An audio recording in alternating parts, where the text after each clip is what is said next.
If you carry a firearm and discharge your weapon in self-defense, you could face hundreds of thousands of dollars in legal fees and expenses. So carry the protection of CCW Safe, Self-Defense Legal Services membership.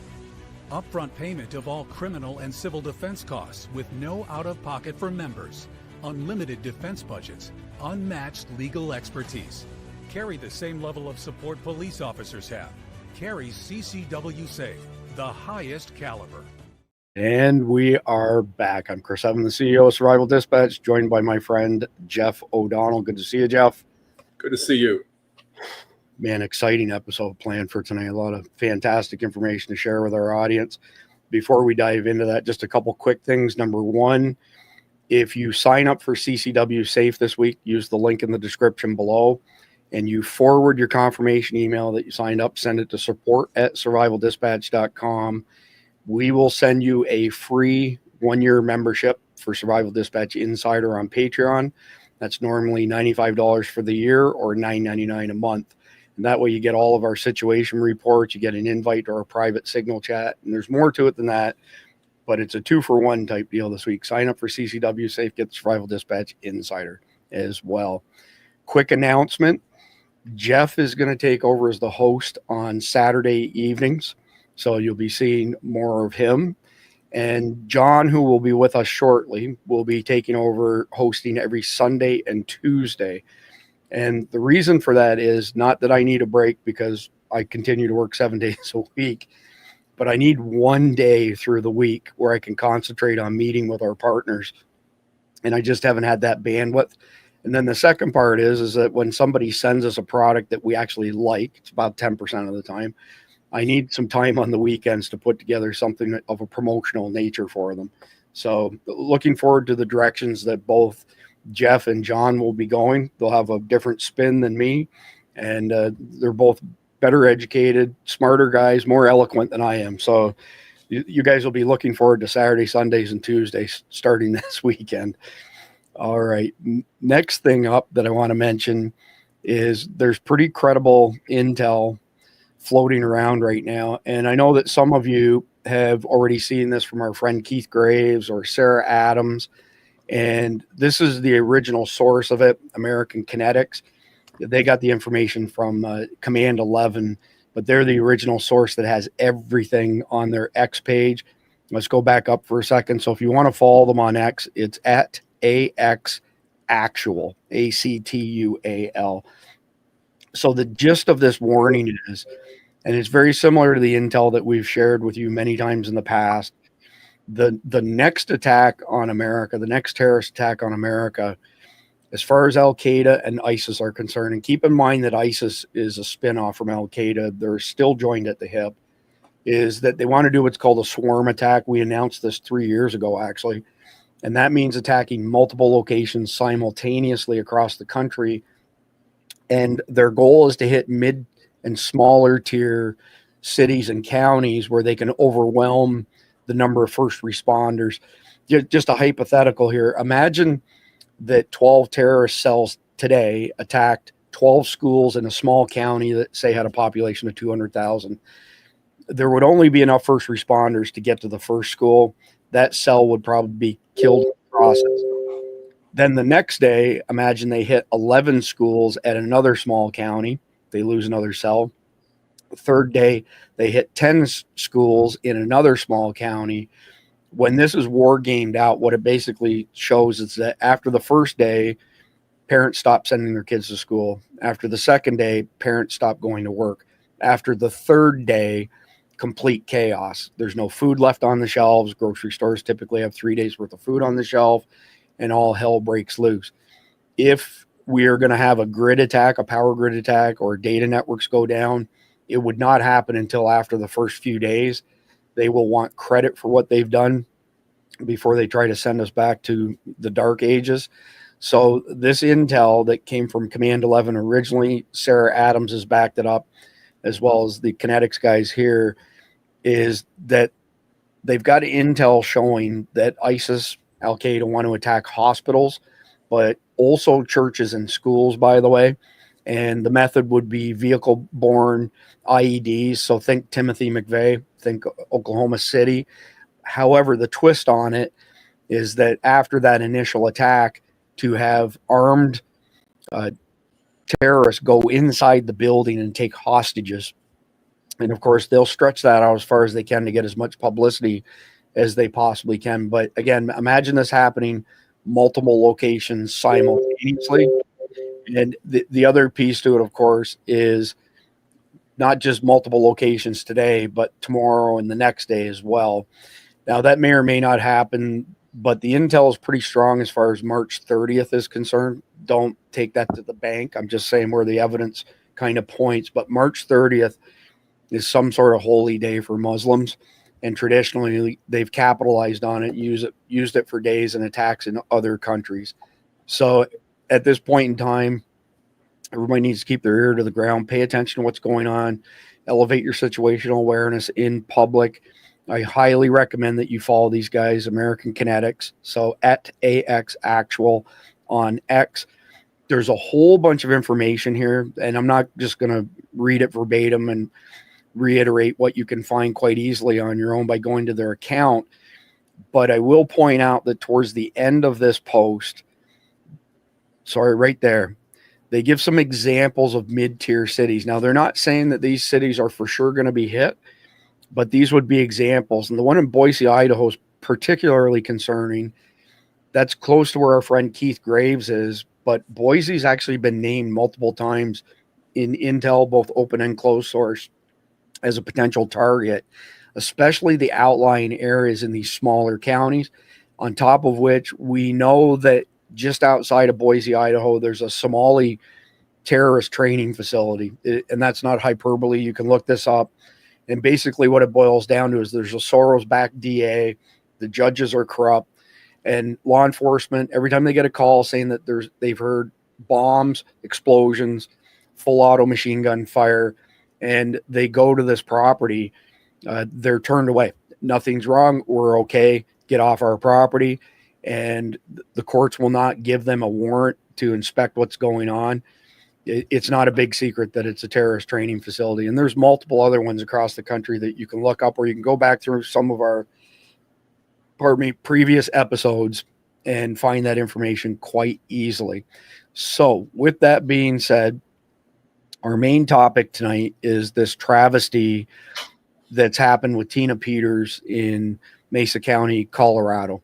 This is something you would expect from a third world banana republic. And it's the reason that Jeff is joining us tonight. So Jeff doesn't like when I promote him this way, but too bad. The truth is what the truth is. So I've been in high tech for many, many decades. You all know that. And Jeff is the highest level data scientist I've crossed paths with. Just certain people are wired certain ways to excel at certain things. And I've worked with Jeff. We built Liberty Club together. He's the brains. I'm the sales guy.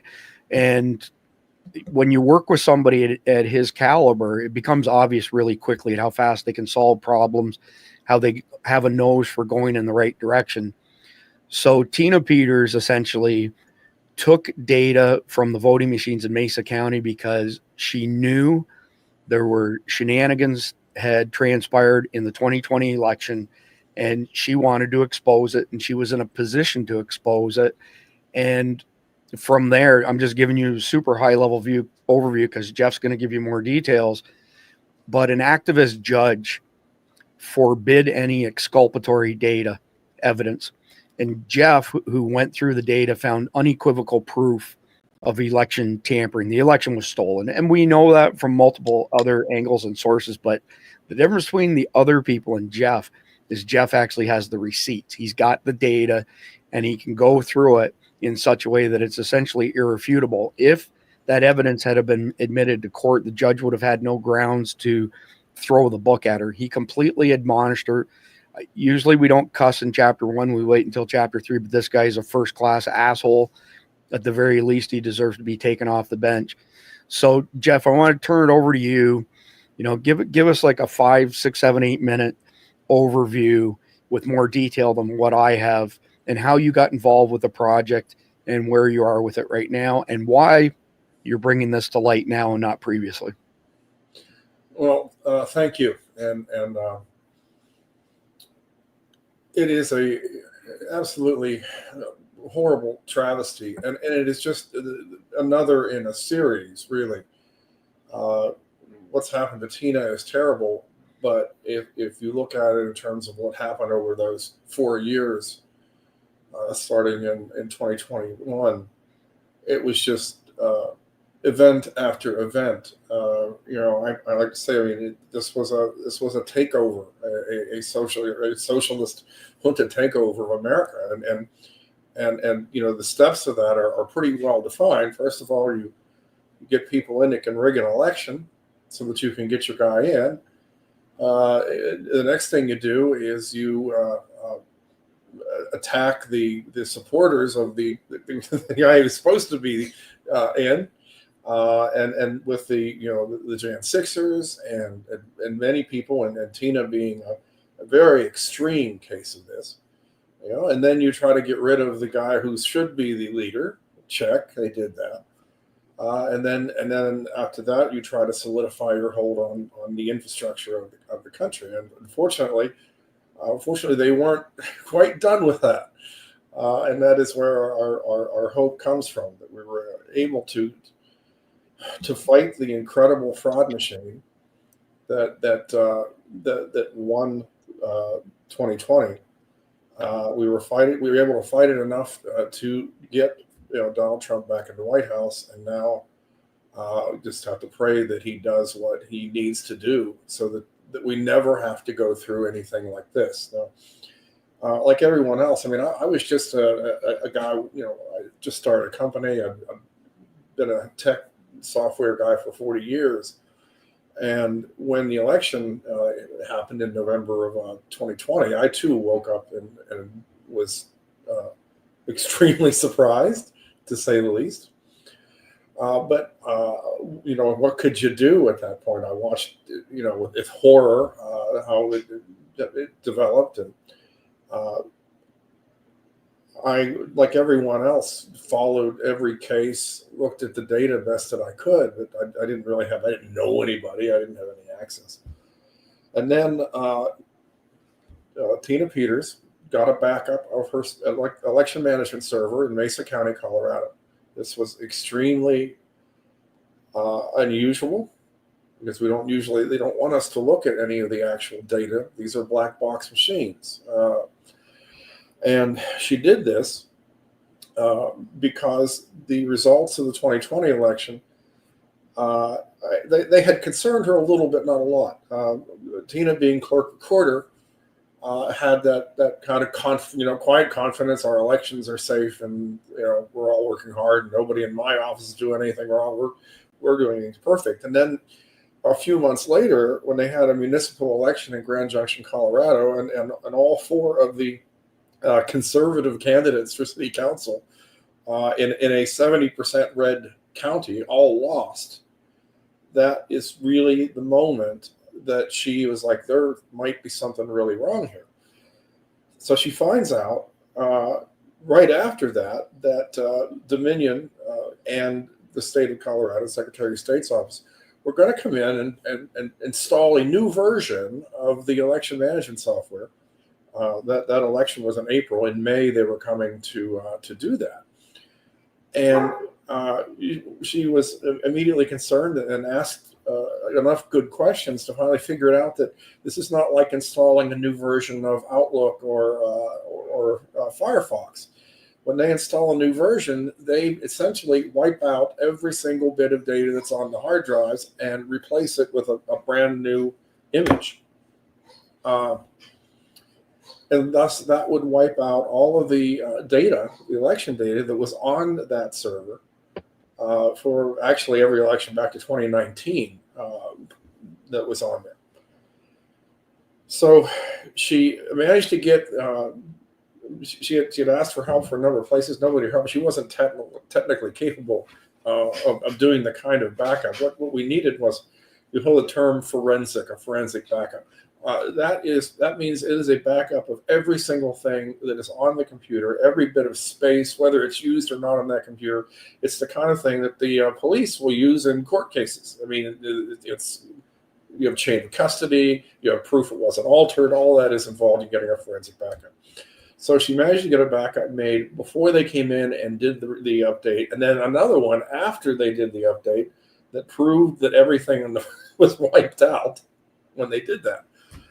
And what happened was that backup image got into the wild on the internet. And I got a call after Mike Lindell's symposium in August, whenever this was announced. I got a call from a friend that was doing some grassroots election work in Pennsylvania, and said, "Did you look at it yet?" And I said, "Look at what?" He's like, the image, the Mesa image. I'm like, "Yeah, I saw about that. It's out there. You need to look at it. You're the guy. You're the guy. I know what you can do. You can look at that." And I'm like, "No, come on. I don't have time for this." They wouldn't let anything in there anyway. And, I had a million different reasons to not look at it.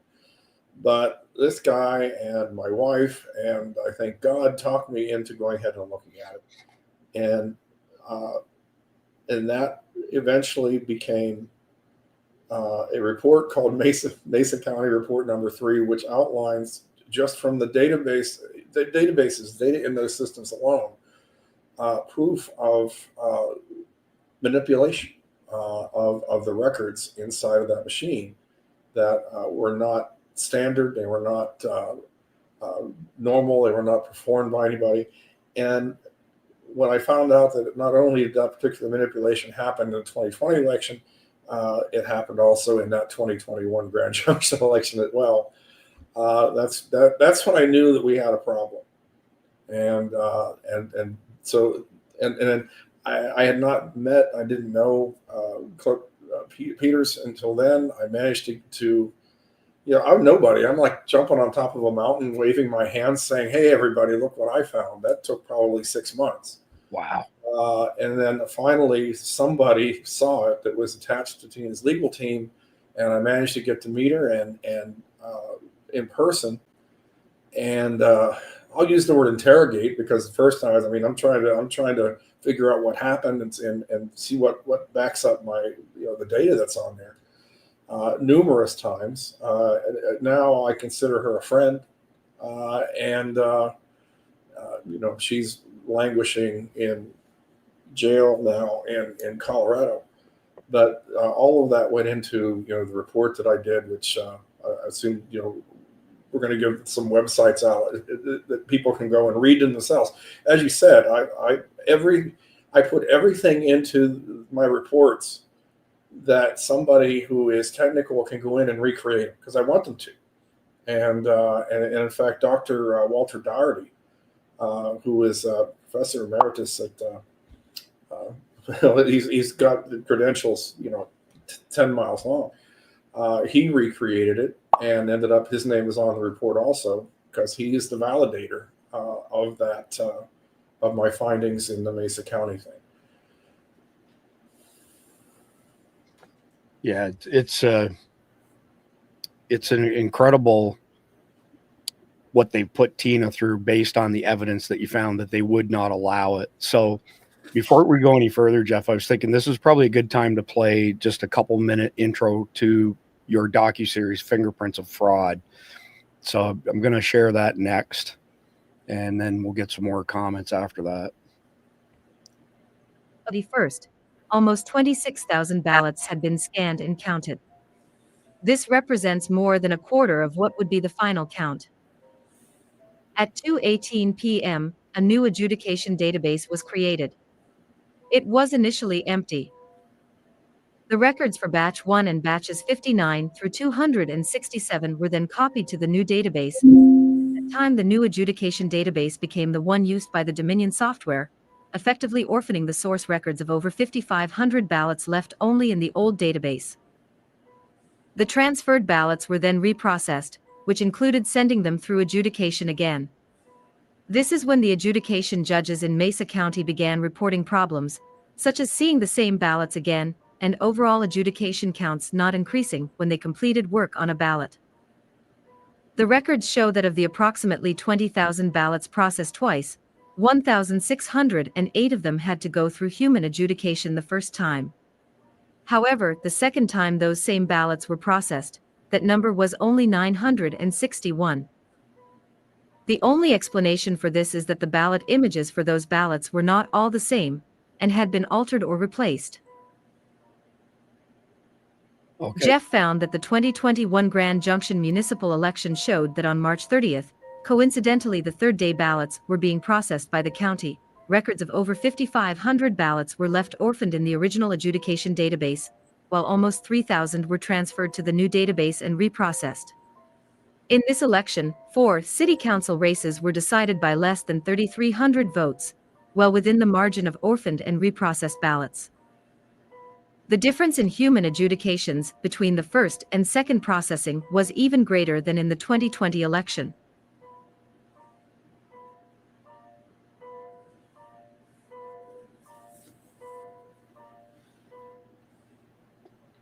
So, Jeff, I'd like you, just for the sake of redundancy, to answer this question. The numbers that were in that little snippet from your docuseries, which is multiple videos, those are numbers that you got from the raw database from the server in Mesa County. Yeah, yes. For those technical people out there, they use SQL Server database from Microsoft, and the everything that was in there was taken from that. And also, there are, even though all of the Windows log files are things that are very handy in a computer, because they tell you basically anything that happened, whether new software was installed, if there were errors, if access externally, all that sort of these logs were configured on the system with such a small size that they overwrote themselves within a matter of days. So if you didn't catch it actually within a few days of what happened, you're never going to see anything. But there were logs of activity that the election management server was doing itself. And that is where I got a lot of the information. Time-stamped logs. I can see when the reprocessing of these batches and ballots occurred exactly. In both of the election, and I actually go into probably too much detail in the report with tables that, again, I want people to be able to go out there if they're curious and recreate everything that I did. There's and who knows, maybe find something I didn't, so yes, that's all from the database. So, system. Another quick question, Jeff. So we've got a bunch of links to share, including Fingerprints of Fraud, themovie.com, which is where your docuseries is. But I forgot to ask you, where can people actually get your report? I don't recall seeing it there. If it's there, I apologize, I missed it. Yeah, I put my report number 3 and the new report number 4, which deals with some new information about that Grand Junction election. And I came up with a site, mesamadness.com, MESA madness.com. You can get those reports there as well. Let me pull that up quickly. Okay, apologies. Yeah, so this is the website here, and this is where people can go ahead and download the reports on the side here. Yeah, and it's showing report 4 right now on the right, but on the left there's a link there also for Mesa County report 3. And a few other interesting things as well people might be interested in. Yeah, so if people can't see this because it's a bit of an eye test, it's small. This is an 88-page report that Jeff created that gets into all of the details and evidence of this manipulation of votes. And this is not something that's unique to Mesa County, Colorado, but this is where we got, I say we, meaning the good guys, got the data, and Jeff was actually able to, as he's mentioned, do a forensic deep dive on it to prove unequivocally that the election was stolen. So I think at this point in time, a lot of people have decided one way or the other what their opinion is on 2020. But I think it's also, there's an opportunity for some people who now have learned to distrust the TV, that we can potentially show them the evidence and they can get off the Kool-Aid and recognize what truly happened. So I put together a note that's in the sit rep for tonight that just basically high level overview of who Tina is. So I'm just going to share that with the audience quickly. If you want to go grab the sit rep, patreon.com/survival dispatch. So Tina Peters is an American politician who served as the county clerk of Mesa County, Colorado from 2019 to 2023. She gained national attention due to her involvement in controversy surrounding the 2020 U.S. presidential election. Peters, a Republican, became a prominent figure among election fraud theorists, not conspiracy theorists, after she allegedly orchestrated a security breach of Mesa County's election system in 2021. This incident involved allowing an unauthorized individual linked to Mike Lindell from MyPillow to access election equipment, reportedly to search for evidence supporting claims of widespread voter fraud in the 2020 election, which former President Donald Trump had stolen from him. In August 2024, Peters was convicted on 7 charges, including 4 felonies related to tampering with the election machines and misleading public officials. These charges stem from her actions in permitting an outsider to copy voting system hard drives, which were later leaked online. On October 3rd, 2024, she was sentenced to 9 years in prison by District Judge Matthew Barrett, who criticized her lack of remorse and described her as a charlatan who abused her position. Before her sentencing, Peters maintained she acted in the public's interest and denied any malicious intent. Prior to her political career, Peters earned a degree in holistic nutrition from Clayton College Natural Health and worked in various fields, including as a flight attendant and in marketing for alternative health products. She also ran unsuccessfully for Colorado Secretary of State in the 2022 Republican primary.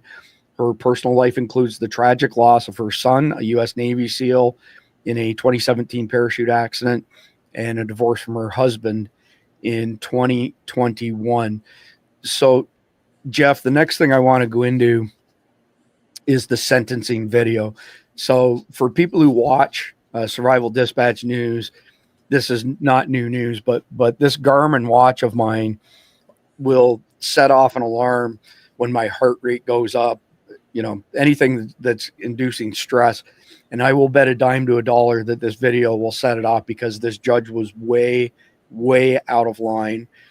Jeff, go ahead and say anything you want. Yeah, I'd like to set it up first, because this is good. Now we get to this point where she finally gets her day in court, and the judge, Judge Matthew Barrett, refused to allow any evidence at all, which would be exculpatory, which went into her motives for why she did what she did, and frankly, the good which came from it, and be not the, a tremendous amount of good came from that. But Mesa County was the Rosetta Stone of election fraud in this country.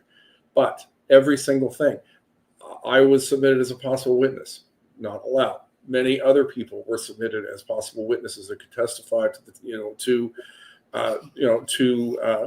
the good of what came from it, to help to explain her motivations of why she did what she did, because she believed that she was saving the country. And then after all that, and the judge rapid firing, just denying anything that her defense team wanted to put in along those lines, then I think it's a good time to play the excerpts from what this judge had to say to Gold Star mother Tina Peters. Okay, so quickly, Jeff, just before we dive into that, I want to answer a couple quick questions from people in the audience. Number one, for those of you who are new to Survival Dispatch News, Jeff wrote the software. It took him a couple years to write software that gave us real-time access to Edison, which is where all election precincts report in real time. And we had 30,000 viewers at the peak on November the 5th of all these people showing up saying, I don't know who Survival Dispatch is, but they've got this information an hour plus ahead of everybody, including the mainstream media. That was all thanks to Jeff here. So for those of you who aren't aware of that watched that night, Jeff is the one who empowered us in that way. And I want to mention something else. this information with regards to Tina Peters, Mesa County, by making it public, Jeff has put himself at risk, and he feels that there's, it's more important to get the information out than otherwise. But I'm not going to get into specifics, but there've been threats made against Jeff, put it that way. Some of them you got to read between the lines, but some of them not so much between the lines, because they're very threatened by what he exposed. So number one, Jeff, I hope you don't get swatted with this recent outbreak of SWATs going on. And then the next point is, somebody asked, aren't Trump's people doing something about this? Yes, they are. They have Jeff's reports. And not only do they have Jeff's reports, but they're building a case to hit a whole bunch of people at the same time and hopefully result in prison sentences. So it takes a minute to build a case as big as they want to do. They're not interested in going after Mesa County alone. They want to go after everybody who broke the law and stole the election in 2020. And I'll give President Trump credit. What he shows to the public versus what he's like in private. And that we have a number of people who are close to President Trump: Michael Letts, Tom Holman, Lieutenant Colonel Doc Pete Chambers, all friends of mine. Behind closed doors, he is absolutely pissed that they tried to kill him, and he's pissed that they stole the election. And I don't think Donald Trump will let this go until he solves it. So, Jeff, I'm going to play the highlights of the judge's brutal admonishment of her. Please stop me at whatever spot you want so that you can add some additional comments to it. Yep. Just back Your lies are. Let me just back this up to the beginning. Here we go. Lies to the community are what they are, but your reputation at this point is poor because of what you've done here and after. Your lies are well documented, and these convictions are serious. I'm convinced you would do it all over again if you could. You're as defiant as a defendant as this court has ever seen. You don't have those histories of drug and alcohol abuse. There's no lifetime of trauma, not even close to the type of mitigating circumstances I would see from many folks who sit in that chair. No, to the contrary, Ms. Peters, you are a privileged person. You are as privileged as they come. And you use that privilege to obtain power, a following, and fame. And to be sure, there's no doubt in my mind that I got to throw a quick comment in here. She's so privileged that her son died while serving our nation. it's exactly what you wanted, and it defies all sense of common sense to believe when you suggested to me a few moments ago that you didn't want this attention. No, you crave it, ma'am. And there is no one in this courtroom who would consider that to be anything other than the absolute truth. You have no respect for the checks and balances of government. You have no respect for this court. You have no respect for law enforcement. And you do not have respect for your fellow colleagues when you were a clerk and recorder who weren't lockstep in your beliefs. No, at the end of the day, you cared about the jets, the podcasts, and the people fawning over you. You abdicated your position as a servant to the Constitution, and you chose you over all else. Yes, you are a charlatan, and you cannot help but lie as easy it is for you to breathe. You betrayed your oath for no one other than you. And this is what makes Ms. Peters such a danger to our community. It's the position she held that has provided her the pulpit from which she can preach these lies. Rhetorical question, and we can do a quick audience poll on this. If you believe that somebody else wrote this diatribe that this judge is reading, put a 1 in the live chat, whatever platform that you're on. If you believe that he actually wrote this, put a 2. And the reason I say that is because many of his talking points are the same thing that we heard the Mockingbird media repeat over and over again. I suspect he did not write the brief that he's reading as he's fixing a sentencer here. So 1, if you think it was written by somebody else. 2, if you think he legitimately wrote it. The undermining of our democratic process, the undermining of the belief and confidence in our election systems. It's not about questioning it. No one says You can't question. You can't ask. It's completely different. And if you don't understand that distinction, then there's nothing I can say or do here today that will change your mind. So the damage that is caused and continue to be caused is just as bad, if not worse, than the physical violence that this court sees on an all too regular basis. Stop it. And it's particularly dangerous. So he's saying that what Tina Peters did, this is a court that has had rapists and murderers and gang members before, yet she is just as bad. That is exactly what he just said. Unfathomable. I mean, I don't know how else to describe this guy. All right, carrying on. Damaging when those words come from someone who holds a position of influence like you. Every effort to undermine the integrity of our elections and public's trust in our institutions has been made by you. You've done it from that lectern the voting public provided you with. Everything you've done has been done to retain control, influence. The damage is immeasurable. And every time it gets refuted, every time it's shown to be false, just another tale is weaved. And prison is for those folks where we send people who are a danger to all of us. Whether it be by the pen or the sword or the word of the mouth. Prison is where folks go, where punishment is what we're focused on, because the crime committed is so significant that anything less would unduly mitigate the seriousness of the same. I mentioned before there are no mental health concerns. There's no good reason why you're here, Ms. Peters, other than these are all the active decisions that you made that cost our county significantly, but also more importantly, cost you greatly. Mr. Wood, all the members of the county who worked and trusted you when you asked them to do things that they did on your behalf. It's part of your lies. The expense, the toll is immeasurable. So putting you on probation when you have zero needs that would be met by probation is the very definition of unduly depreciating the significance of what it is that you've done here. The harm that you've caused our community and continue to cause. Community corrections is the same. So prison is the only place that duly meets the purposes of sentencing in this matter. And therefore the sentence and judgment of the court is as follows. As to counts 1 and 4, the judgment and sentence of the court is 3.5 years in the Department of Corrections. Those sentences will be concurrent to each other. As to count 2, the judgment and sentence of the court is 3.5 years consecutive to counts 1 and 4. As it relates to the misdemeanor charges, count 8 is 120 days in the Mesa County Detention Facility, concurrent to count 9 and 10, which will be 6 months in the Mesa County Detention Facility,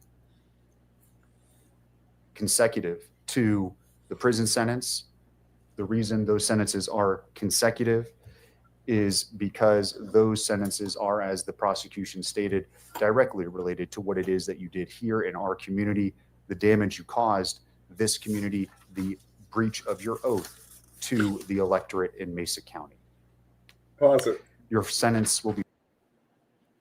I just want to say, be very cognizant of what's just about to happen. Okay. About what's about to happen involving the judge and the prosecution. Okay. Followed by 3 years of parole. You have 2 days of pre-sentence confinement credit. Anything I missed? Anything else we need to address? Judge, I think you missed a sentencing on count 6. Oh, I'm sorry. Count 6 is criminal impersonation. That's also consecutive. That's 15 months to the Department of Corrections. And so it's 8.5 years total, plus the 6 months for a total of 9 years. Wow. Lucky the prosecutor was there, right? Or else, she'd have missed out on 15 months of prison. Yeah, this guy's rather infuriating. So I'm seeing lots of comments, by the way, that they think somebody else wrote it, not him. Lots of ones, only a couple twos. That's across 8 different platforms. But the fact that he didn't allow any evidence that would essentially prove her innocence here is absolutely mind-boggling. But then to go on and rant like he did against her, like you said, like she's a gang member, she's a murderer, a rapist, something at that level, nothing could be further from the truth. This is just it's a kangaroo court. Every time I watch that, I am equally, as you said, my watch would be going off right now as well.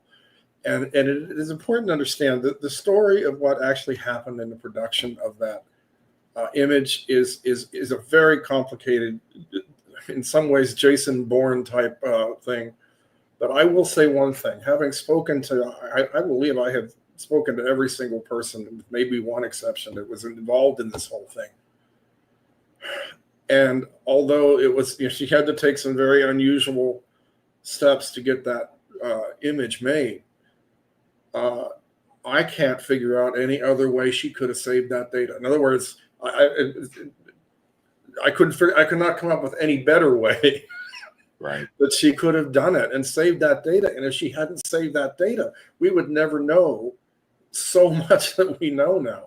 I mean, I say even others, others have used the data that have come out of Mesa and has been generated from there to find things in their own counties and their own states, and it very justly put the I got a chance to look at Maricopa 2020, and I've written some stuff about that as well. Published some stuff. Looks very similar than what happened in Mesa with a couple of differences that you can get into when you get in there, but I think there are good reasons for those differences. The point is, we only have that level of data. We only have database level data from on one hand. Okay, you can count that. One of them is Antrim. Antrim shows absolutely horrible things. Antrim County, Michigan, in 2020. I've written my own report on that. Other people have written report, and frankly, there's still information that hasn't come out because, what, at the risk of being swatted, I'll say two counties, Antrim, Michigan, and Coffee County, Georgia, both had their data made public. Both the people in both of those counties who did that are still, they're in the process of being Tina Petered right now, and we'll see what happened.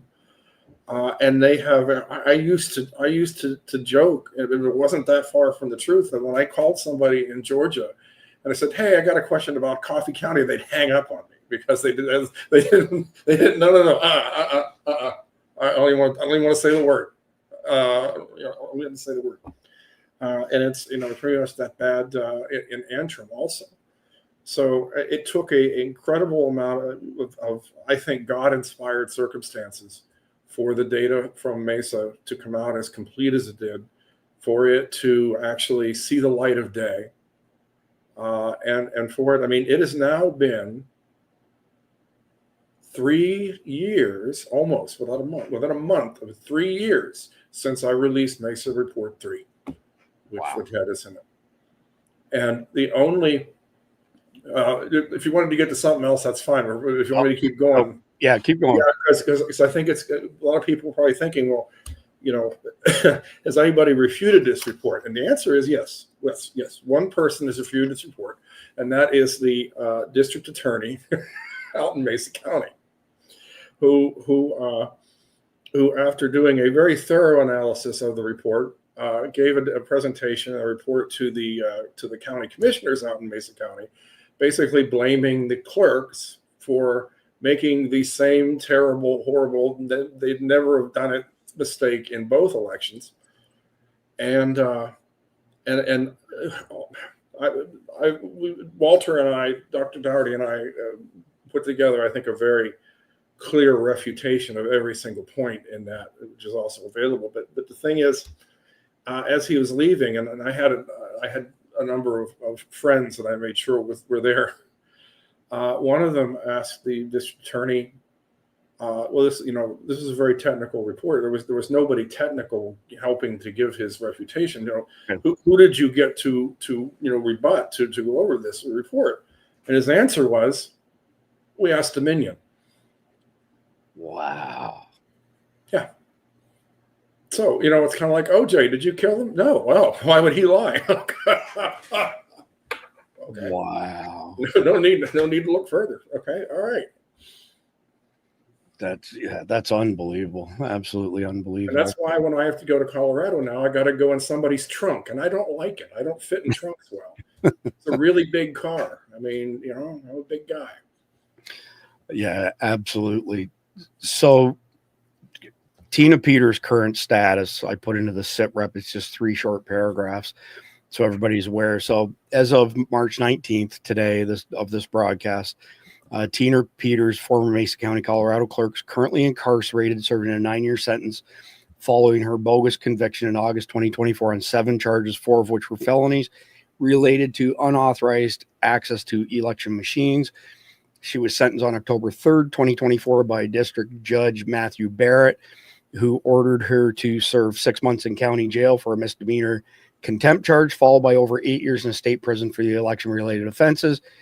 Peters is currently held in Larimer County Jail, approximately 60 miles north of Denver, while completing the initial 6-month portion of her sentence.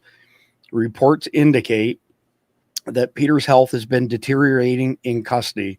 She is being monitored for a possible recurrence of lung cancer, has lost weight, and is experiencing memory issues, according to a federal court filing earlier this year. Her legal team filed a writ of habeas corpus on February 19th, 2025, seeking her release on bail pending an appeal, citing her declining health and alleged inhumane treatment in prison. However, there is no public confirmation as of this date that compassionate release has been granted. On March 3rd, 2025, the U.S. Department of Justice announced it would review Peters' state conviction, prompted by concerns raised in a filing by Acting Assistant Attorney General Yakov M. Roth. The DOJ highlighted issues such as the length of her sentence and the denial of bail during her appeal, though it lacks authority to overturn a state conviction directly. This review has sparked debate, with supporters viewing it as a step towards justice, while Colorado officials, including Mesa County District Attorney Daniel Rubenstein, defend the conviction as a fair outcome determined by a local jury. Peters' attorneys have indicated plans to appeal her conviction, arguing she was unfairly targeted for preserving election data. Meanwhile, posts on X and statements from supporters like Mike Lindell claim she is suffering abuse in prison and is in rapidly declining health. Her current status remains that of an inmate with her case under scrutiny, but no resolution on her release or appeal as of today. So, Jeff, do you want to add anything as far as your contacts, people who've been in contact with her in her current state? Yeah, she's not doing well, people. Somebody said, "Can't Trump pardon her?" No, Trump cannot pardon a state conviction. He can put pressure, and the Justice Department can put pressure, which I believe that that letter that you just referenced is that first step. That was the, we are looking at you very hard and giving you a chance to do the right thing before we have to do something else. So hopefully that won't take very long, because they're not going to. I mean, non-violent, with a lot of reversible error in the trial, not being given a chance to be released on bail pending appeal is it boggles the mind. And it just shows she's a political prisoner. That's what she is. She's, honest to goodness, one of unfortunately too many in this country. But she needs to get out of there so that she can get whatever medical and that help that she needs, and also get away. I mean, I'm not, there's no confirmation as it was about abuse, but there are some pretty strong apocryphal stories coming out of there that, for whatever reason, she's not well liked, and They're trying to force her into more general population situations where she has to be around the other people, and she's trying to fight that. These are the things that that I've heard. But the point is, she's a political prisoner. Give her new trial, where my data and other people's data and gets a chance to be heard. You don't have a judge that's wearing Dominion on his lapel, and let's get some fairness here, or just wipe the whole thing. If she's granted a new trial, I suspect that Rosenstein and other ones are going to have a hard think about whether they want to go through this whole circus again, because it's not going to go as well next time forward, I can guarantee you. So it could be that if she's granted a new trial, which I believe she should be, and I believe she will. I just don't know any time frames on it. I think there's a chance that they would choose not to retry, at least on the most serious charges. Interesting. I appreciate that clarity, Jeff. So when we put together the sit rep for today, I put a handful of questions in there, and I'm looking at them thinking that you've addressed many of them. So I'm just going to ask a question and then ask if you have anything further to add. And if you don't, then we'll move on to the next one. So the first one was, what specific anomalies did you identify in the election machine data that indicate the election was stolen? I think you've answered that, but if you want to add more to it, go ahead. Yeah, records of ballots and batches being moved around in the system and processed again without any kind of command given by a human being to do that in the middle of it. There is also something that I'll go into maybe in another show, that looking at how the votes came in pre and post manipulation event. The votes before that, like I said, about a fourth of the votes in, these are mail-in votes, pretty random distribution, were 51% Trump, 50-50 basically. The ones after that were 69% Trump. So the ones that were manipulated are about even. The ones that weren't manipulated are almost, in the high 60s, 68, 69% Trump. And so that's in a nutshell. Okay. And again, all of this they can get at the website, the Mesa Madness. Yeah. And we'll bring that up. Plus I put links in the descriptions and the videos on all the platforms here. So the next question was, can you explain the methodology you used to analyze the data and how you ensured its integrity during the process? Well, I mean, I've helped with audits of corporate books before. So I kind of went back to that thing. I mean, when you look at auditing in a financial aspect, first thing you do is you look at the balance sheet and you see if both sides match up. If they don't, you got a problem. And the first thing I did once I got in there and figured out what was being stored realized that in one part of the system there was a certain number of votes, and another part of the system there was a different number of votes. That was, so I really took, and I went into this at the time as fair as I could be. I did not expect to find anything, because I figured that if they did anything, they would have hit in their tracks a lot better than this. So that was, and as far as the integrity goes, I just, the report shows how I went through every step. I give every table, somebody can go back to the original and recreate every step I did. Nice.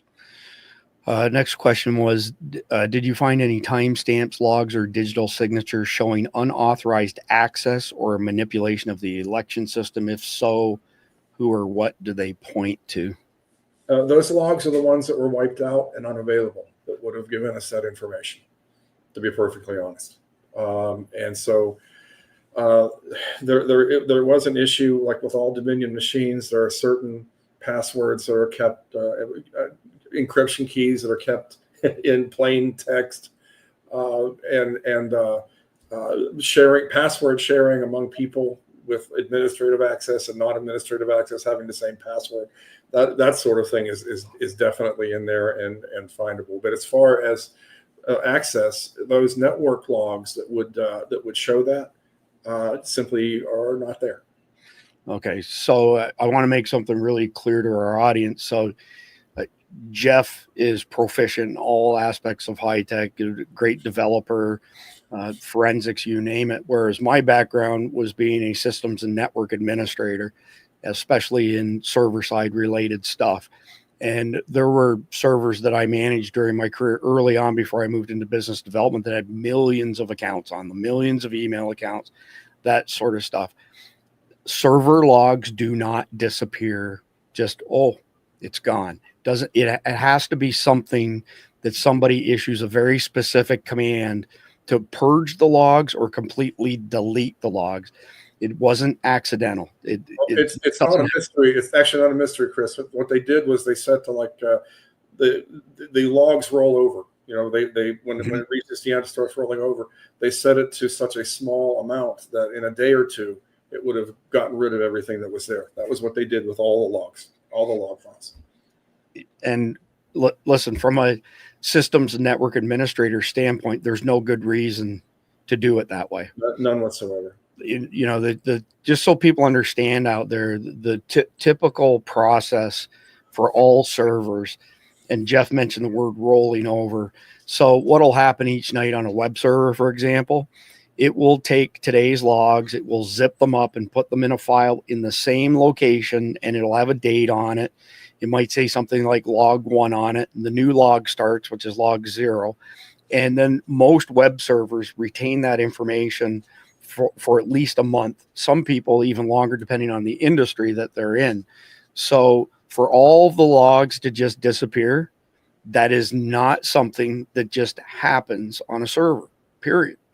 So it was done purposely and clearly to cover tracks. All right. So next question I had, Jeff, was how do your findings differ from the official election results reported by Mesa County, state of Colorado? I think you already answered that, but if you want to take another swing at it, go ahead. Yeah, they don't. What came out of the machine is what they posted. So they are the same. Okay. But that's after the manipulation. Yes, that's after the manipulation. And because of how Dominion stores its data in its database, there is no way of telling what the vote counts could have been before the manipulation. It was just overwritten. Yeah, gotcha. Were there any safeguards or redundancies in the election system that should have prevented this manipulation? And why do you think they failed? I might get under the impression that they weren't there. No, there's not. It's you know, the Dominion system is I was a college adjunct professor for a while, and I'd say I'd give it a C as its senior project. Wow. I mean, the database is not well designed. The code is overly complex. For adding two numbers together and getting a third number, it's just there's no excuse for how complicated that they made it, and it's just to make it harder to track down. And here this might shock you. There is no way from the database anywhere in there to take a vote and say what ballot that vote came from. They're aggregated together and stored. Wow. Yeah, that's how bad it is. Yeah. So essentially what Jeff is describing is like a digital chain of custody, in that we know this ballot was counted in this vote, in this particular cell, in this particular table, in this particular database. And without that, man, you could manipulate the heck out of it and there'd be no trail. Yeah, here's the best you can do. You can tell that, there were 10 votes for Trump in this batch of 100 ballots. That's it. That's unbelievable. So I got a few more questions here before we move on, but have you cross-referenced your evidence with data from other counties or states to see if similar patterns emerge? And you did mention that Coffee County, Georgia, and the county in Michigan. Well, yeah. So I see similar things happening in Maricopa. And then something that I want to get into, like I said, I would say in a sequel to this, what happened in there created very unnatural patterns in the voting. If you look at how the percentage of one candidate as over time, it came up with things that were very, very statistically impossible. And what happened was then we started to find other counties that just from their cast vote records and other information, we were able to see they had those same patterns, remarkably same patterns. So, yes, that's why it's the Rosetta Stone. Sounds like the fingerprints of fraud to me. It is the fingerprints of fraud, my friend. All right. So the next one was, what statistical confidence level do you assign your conclusion that the election was stolen? And, the rest of it is what test did you run? You've already spoke to that, but what's your confidence that the election was stolen based on all of the data, your reports that you've put out there, et cetera? To answer that, I kind of have to go beyond just Mesa, and I have to go into the Mesa plus all of those other ones that had the same patterns. And I actually didn't trust my own on that. So I went out to a professional statistician who's even better than I am with that particular numbers. And I said, here's all the data. Here, what are the odds are? And they came back to me a couple of days later, and I said, what do you figure it out? And they said, no. I said, why not? And they said, because Excel will only go out to 50 decimal places. Wow. I mean, I don't know what to say to that other than just wow. So before we move on to the last couple questions, Robert said, what about California, brothers? And I'd like you to speculate. I know you don't have any access to logs there, but I will say this much. Dianne Feinstein was supposedly elected year after year after year to the U.S. Senate for over 50 years and never held one campaign event during that entire tenure, okay? Not to mention the fact that her limo driver was a CCP spy, and yet somehow miraculously her constituents voted for her again. Pelosi's been in there 40 some odd years. You have all of these, what I would call suspect politicians in California. I can't believe that very many people would vote for Eric Swalwell or Adam Schiff, or Maxine Waters, Gavin Newsom. The list goes on and on. Myself, and I don't have any empirical evidence, but myself, I personally don't think that we've had any legitimate elections in the United States from 1913 until now, except for JFK and Trump in 2016 and Trump in 2024. I believe every other election has been manipulated for this game of political theater. So we think it's one party or the other when they're both on the same team. I'm curious about California, though, because Robert brought it up. What are your thoughts on that? And I'm just first of all, Castro regularly won 99% of the vote. So, I mean, obviously that's possible then, right? People can get elected. Sure. As far as California, 37 California counties show the same fingerprint of fraud as Mesa. Wow. And that's in the report, Fingerprints of Fraud. There's one whole chapter on California. Fingerprints of Fraud, the report. Robert, great question. Thank you for bringing that up. I don't hear you. Can you hear me? Jeff, can you hear me? Can the audience hear me? Put a 1 in the chat if you can hear me in the audience. I can hear you. Now I can hear you. Okay. All right. Anyway. 37 out of 48 counties that I was able to test. Okay. I appreciate that, Jeff, very much. Just last couple questions on this. Did you discover any evidence that might explain why Tina Peters felt compelled to allow access to the machines, such as prior indications of tampering that she might have noticed? She didn't notice tampering, but she had definitely had problems with the results of the election. Plus, she found out they were going to come and destroy the data. And it is her job. It is not her job. It is her legal requirement to maintain the election data for 25 months out in Colorado. And when she found out it was going to be destroyed, it would have been a crime for her to allow it to be destroyed. Wow. And don't parse words about what election data is. In the federal statute, it uses the word all election data. Okay? She was doing her job. Sorry, got a little excited there. I'm calm. No, that's perfectly fine.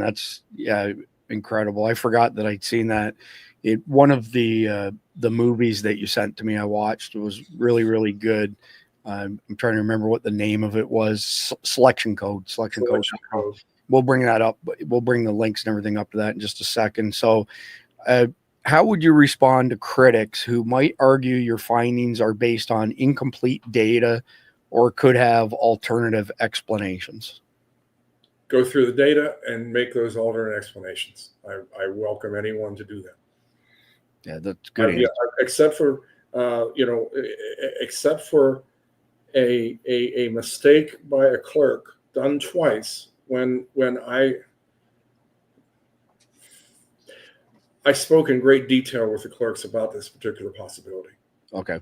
And I do not believe that they would. And I have very good reason to believe that they would not do that. Okay. The other thing is, there might have been a mouse that ran across the keyboard at just the right time in both elections. I think they about the same chance of hit the right keys and boop, there we go.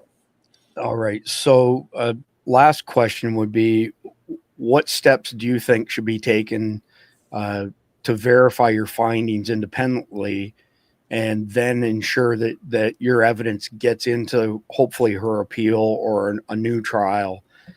What would you like to see somebody else do? Essentially just go through the steps that you went through? Yeah, and it's been done. I think it's been a lot. It's been 3 years now since it's been out there. Okay. And other people have verified it. Many people have verified it. Nobody has come at me and said that there's a mistake in the data. And even the Rubenstein report could not impugn the data. It could not impugn the information that was there, that what happened. All they were trying to do was create a different set of circumstances that could have perhaps made it happen. And likewise, I've not run into anybody that's gone through it and it says, oh, no, this happened there. I mean, what does there happen? But that's the reason I put it out there, so that I encourage anybody who has some, database and whatever skills, take a look. You'll be amazed. Okay. I appreciate that. So I want to bring up the links that I mentioned before. So, and all of these links are down below in the video description, by the way. So tinapeters.us is her website. And this red button in the top right corner is where you can donate. We had the J6 grandma on a couple months ago, and the first night that we ran it, there was one person who donated $100, and we had tens of thousands of views on that video. It was pretty disappointing. This case is even worse than the J6 grandma. Tina Peters is quite literally rotting in jail and has lost everything. So if you have any disposable income that you could help her out with, we would all appreciate it very much. tinapeters.us, click donate now. There's a plethora of information on here regarding Tina. This is absolutely brutal. For a judge to say you can't have any evidence, that's not going to stand on appeal. And so she's being punished and for something she shouldn't be punished for. And like Jeff said, she's not a violent criminal. She's not a flight risk. She's ill. She should be out right now pending appeal. And the appeal has got to allow the evidence into court, unlike the hack that did her first trial. So that's the first one. The second one I want to share, and stop me anytime you want, Jeff. So this is the docu-series that Jeff put together. It's at fingerprintsofraudthemovie.com. We've mentioned this before, and there's multiple chapters down the side here that he's put together so that you can watch it in bite-sized chunks if you so choose. And you'll see here that there's, how many are there? 9 or 10 total? There's 7 chapters. 7 chapters, but bonus scenes and etc. comes into play. So the next one after that, this was really well done, by the way. So selectioncode.com. It's not really long. It's an hour and 1 minute long. So it's somewhere between a half and 1/3 of a regular Survival Dispatch News broadcast. Highly recommend that you watch this or let it play in the background while you're doing something else. There was some fantastic information in here. And then the next one up, which we showed already, was mesamadness.com. And this is where you can get Jeff's reports, all the nitty gritty, the fine details, as they would say. Jeff, is there anything else that you would like to add to Tina Peters before we break for a quick message from Sawyer Products? I want everybody to just imagine if you had a relative or a friend who is in, her situation, and I recently, it's easily findable. I should have had it ready. I recommend anybody that's watching from Colorado, I think it'd be most effective in Colorado, find the number for Governor Paulus's office. It's easily findable. Call and demand that she be given compassionate release.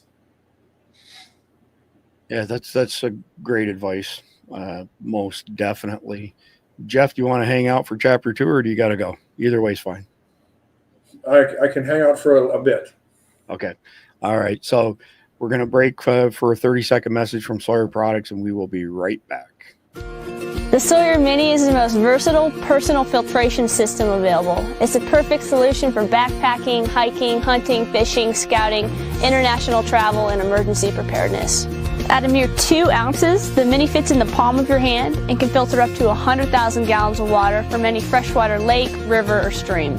The Sawyer Mini has a 0.1 micron absolute pore size. It was tested to 10 million parts of bacteria and 1 million parts of protozoa without a single breakthrough. This is the highest level filters can be tested to, so we're confident these are the highest rates of filtration available.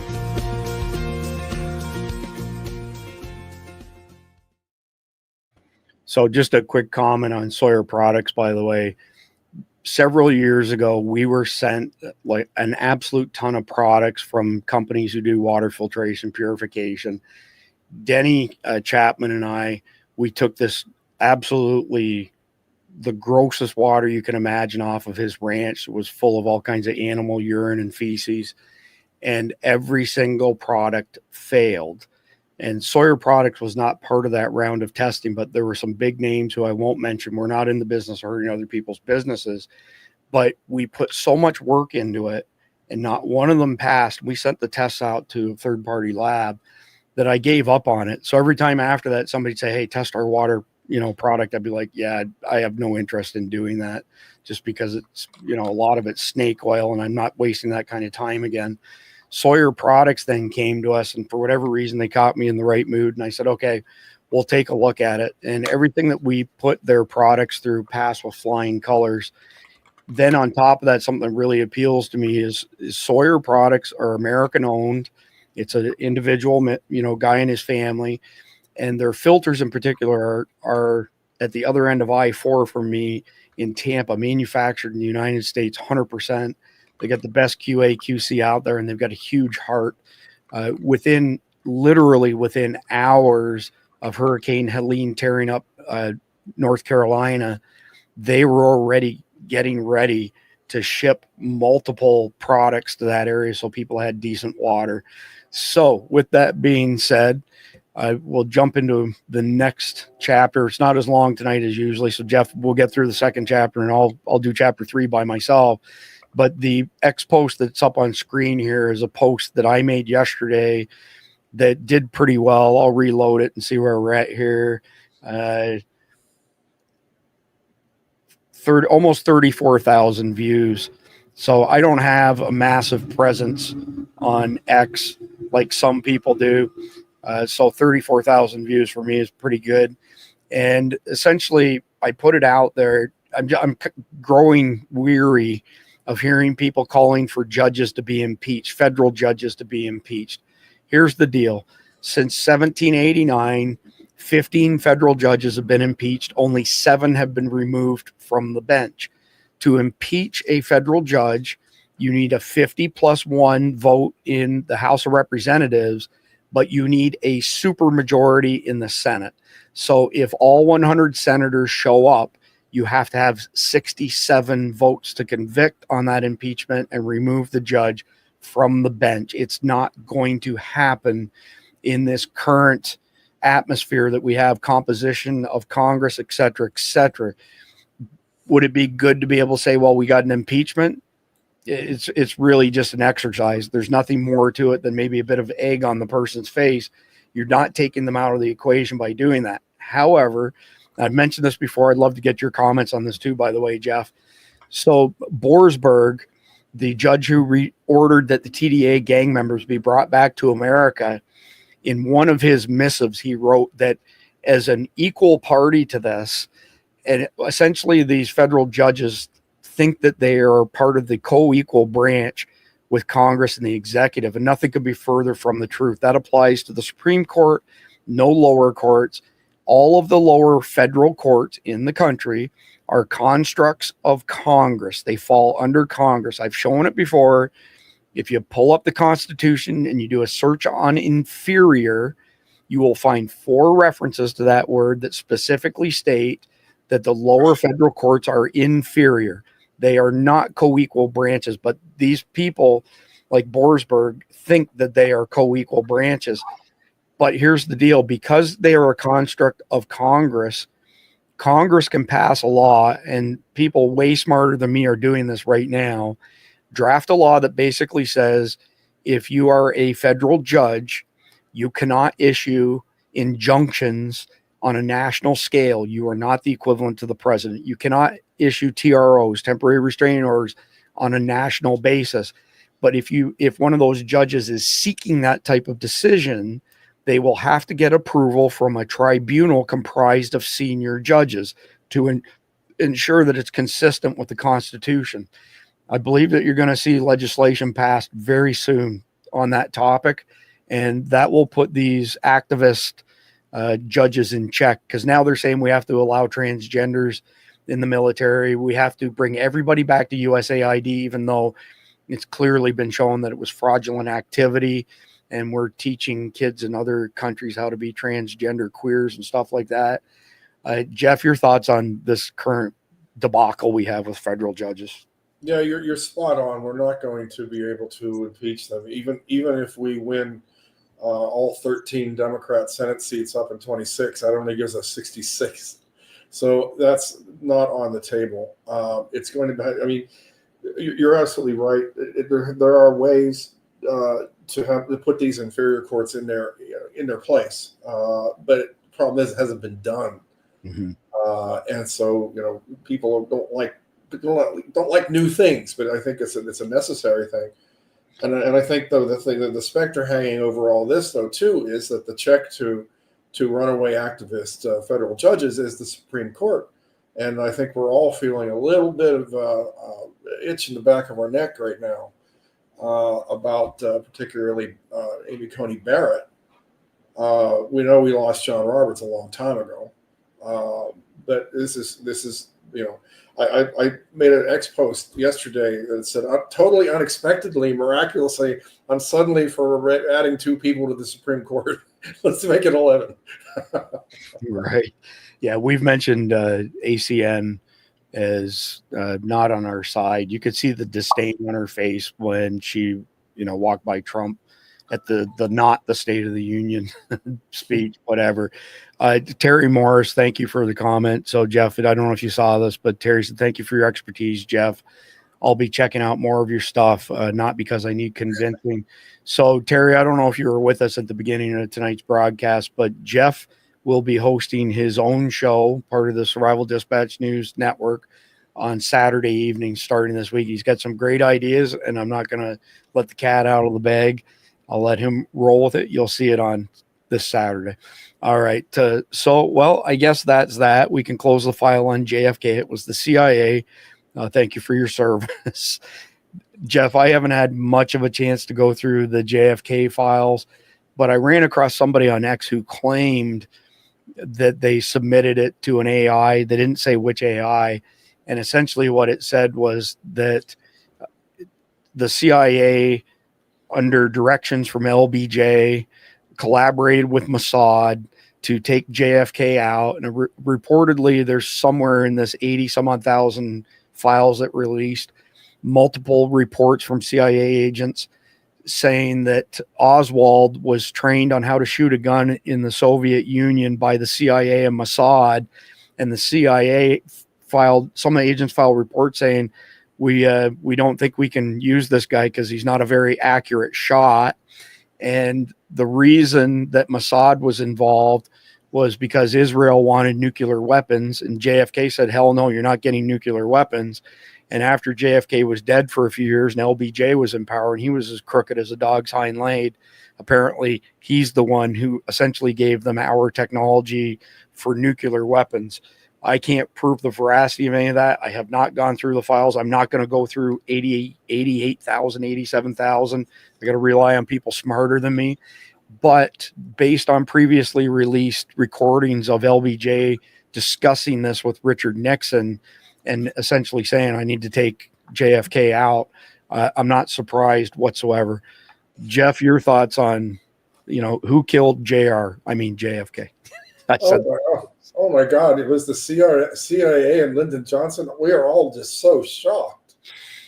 Yeah. I mean, it's been on my bingo card for a long time. So it's like, okay, yeah, nice to know they're finally doing it. They waited, of course, just long enough that apparently nobody cares. I'm not seeing a lot of uproar. I'm seeing some of the same things you are by people who are doing AI analysis of this. And I've actually seen a couple of kind of just random things from CIA guys that seem like they're deeply involved in a cover-up after the fact. I mean, this should it should complete Kennedy's desire to smash the CIA into 1,000 pieces. It probably won't in today's environment, but if nothing else, I think that it's good that this is coming out. It can't be allowed to move off the front page like everything else does, because people have to understand your government lies to you, and they've lied to you for a very, very long time. And there's still people out there, for some reason, are still surprised by that simple statement. So, well, I think that number is going down. Believe it or not, CNN released a poll today that shows that support for the Democrats is now at 21%. It was 29% last week. They're saying 21. If CNN says that support for them is 21%, it's lucky to be 10% if it's not single digits. Yeah, they're polling just under a dead beaver on the side of the road, I think. Exactly. Yeah, just under. It's close. So I want. Oswald, I was surprised that people somehow, and it was a time I did a lot of research on JFK, and that was some years ago. But I could have sworn I thought it was already a thing that we knew Oswald was a terrible shot. I think that was it? My mind is failing me. He was what, Army or Marines here in America, right? I can't remember which, but supposedly couldn't pass his test then. That's what I remember reading anyway back there. So it's like, oh yeah, of course he was a bad shot. So yeah, so that's what's highlighted here, and it's one of 88,000 documents just released, but Oswald was a poor shot when he tried target firing in the USSR. So a little bit of verification, I guess, for the summary that I gave you from somebody else I can't stand behind. Actually, back to the judges quickly. So Charlie Kirk made a good point today. And I don't like or dislike Charlie Kirk. He's a great speaker. He's a very fast thinker on his feet, but he's done some stuff with CPAC that's quite disturbing. He was at the center of the whole kerfuffle over the J6ers being kicked out of CPAC on the first day of this year. And it was him and Steve Bannon that did that. And that's just left a really bad taste in my mouth. But anyway, he makes a great point here. So if it takes a majority of the Supreme Court to rule on a case, Why can a single solitary district court judge overrule the president and the will of nearly 80 million votes? Do Democrats really think a single federal court judge should wield more power than a Supreme Court justice or the president? I mean, that's about as fine a point as you can put on it. Yeah, boom. So not much more to go over there. I do expect sometime over the next probably week, we'll do an episode on the JFK files once we know more. And I'm going to try submit a batch of them. We subscribe to several different AIs and see what they spit out. And I do have an amusing anecdote about JFK, if you don't mind. Yeah, go ahead. And that is some years ago, I got to had a friend who was an FBI agent. He was retired. He's unfortunately passed on years ago. But he was a young FBI guy back when Kennedy was assassinated. And he was, of course, as most of them were, working in different field offices and trying to figure out what had happened. And he told me, he laughed about this, and it is kind of funny if you think about it. When they were going over the list of suspects, what they're doing, that someone in the room said, maybe it would be easier to figure out who didn't want to kill him. Right. Yeah, he certainly ruffled feathers, much like Trump. I mean, if JFK was alive today, they would consider him hardcore right-wing MAGA. He would not be considered a Democrat, that's for sure. All right, so back to the next topic here. Breaking news: Trump administration has paused $175 million in funds to the University of Pennsylvania over its policies forcing women to compete against men in sports. I'm not going to play this video because it essentially just rehashes what I just read, but it's good to see this happening as Trump promised it would. Does anybody want to take any bets on how long it takes for one of these lower level federal judges to block this? I'm going to say by tomorrow afternoon at the latest. No later than 3 p.m. Eastern time tomorrow. I'll take that. I'll take that action. All right. I'll take that action. But there's another question here that always bothers me. You never see women wanting to play on men's sports teams. Right. Isn't that why? It puzzles me. It's we've spent so much time on this at Survival Dispatch. I'll tell you what I've been saying for the past few years, Jeff, is that if a sporting organization elects to allow mentally ill men who think they are women to compete in women's sports, all of the women should boycott that event. They should hold an unsanctioned event the same weekend at a different venue and publish the results. And even though it's not sanctioned and nobody can set records and all that stuff, that I think that's the most logical way to do that before Trump's executive order. Now things have kind of changed, but I'm telling you, by tomorrow afternoon, some crazy federal district judge is going to block this. And they're going to say that he has to give them the $175 million. I will bet money on it. Well, I think your idea is brilliant, and I can't. I'm so proud of the teams, especially in volleyball, in the last season, who essentially sacrificed their seasons in some of them, rather than put their girls at risk in that situation. And I wish I could give them a medal or something. Well, and just to be clear, that's not a hyperbole on your part. There is a girl volleyball player who took a shot to the face from a mentally ill man on this other girl's team, and it totally messed her face up. She broken bones and brain damage also. Yeah, brain damage, concussion, etc. It shouldn't be in there. But all right, moving on to the next one. I think Scott Jennings is the only person who keeps CNN going these days. And Jeff knows this, and our regular audience knows this. I consume everything from far left to far right and everything in between. I look for patterns. I look for repetition of the same words to key in that it's essentially an operation, for lack of a better term. And when I find that, then I go looking for the money trail to see where it leads to. And that's why I watch this stuff. I used to hate it, but since Scott Jennings has come on, I actually kind of like watching CNN when he's on, because he puts these other clowns in their place. A minute and 37 seconds. I may or may not play the whole thing. I want to make sure that his point is well made for the audience. There's also, on the subject of Elon Musk, there's been all kinds of vandalism against Teslas and Tesla dealerships all over the country, you know, Las Vegas, Kansas City, Encinitas, Buffalo Grove, Littleton, Mass. I grew up right next to Littleton, Mass. Loveland, Colorado, Tigard in Oregon, all over the place. The other night, Donald Trump said these are domestic terrorists. Everybody laughed about it and scoffed at it.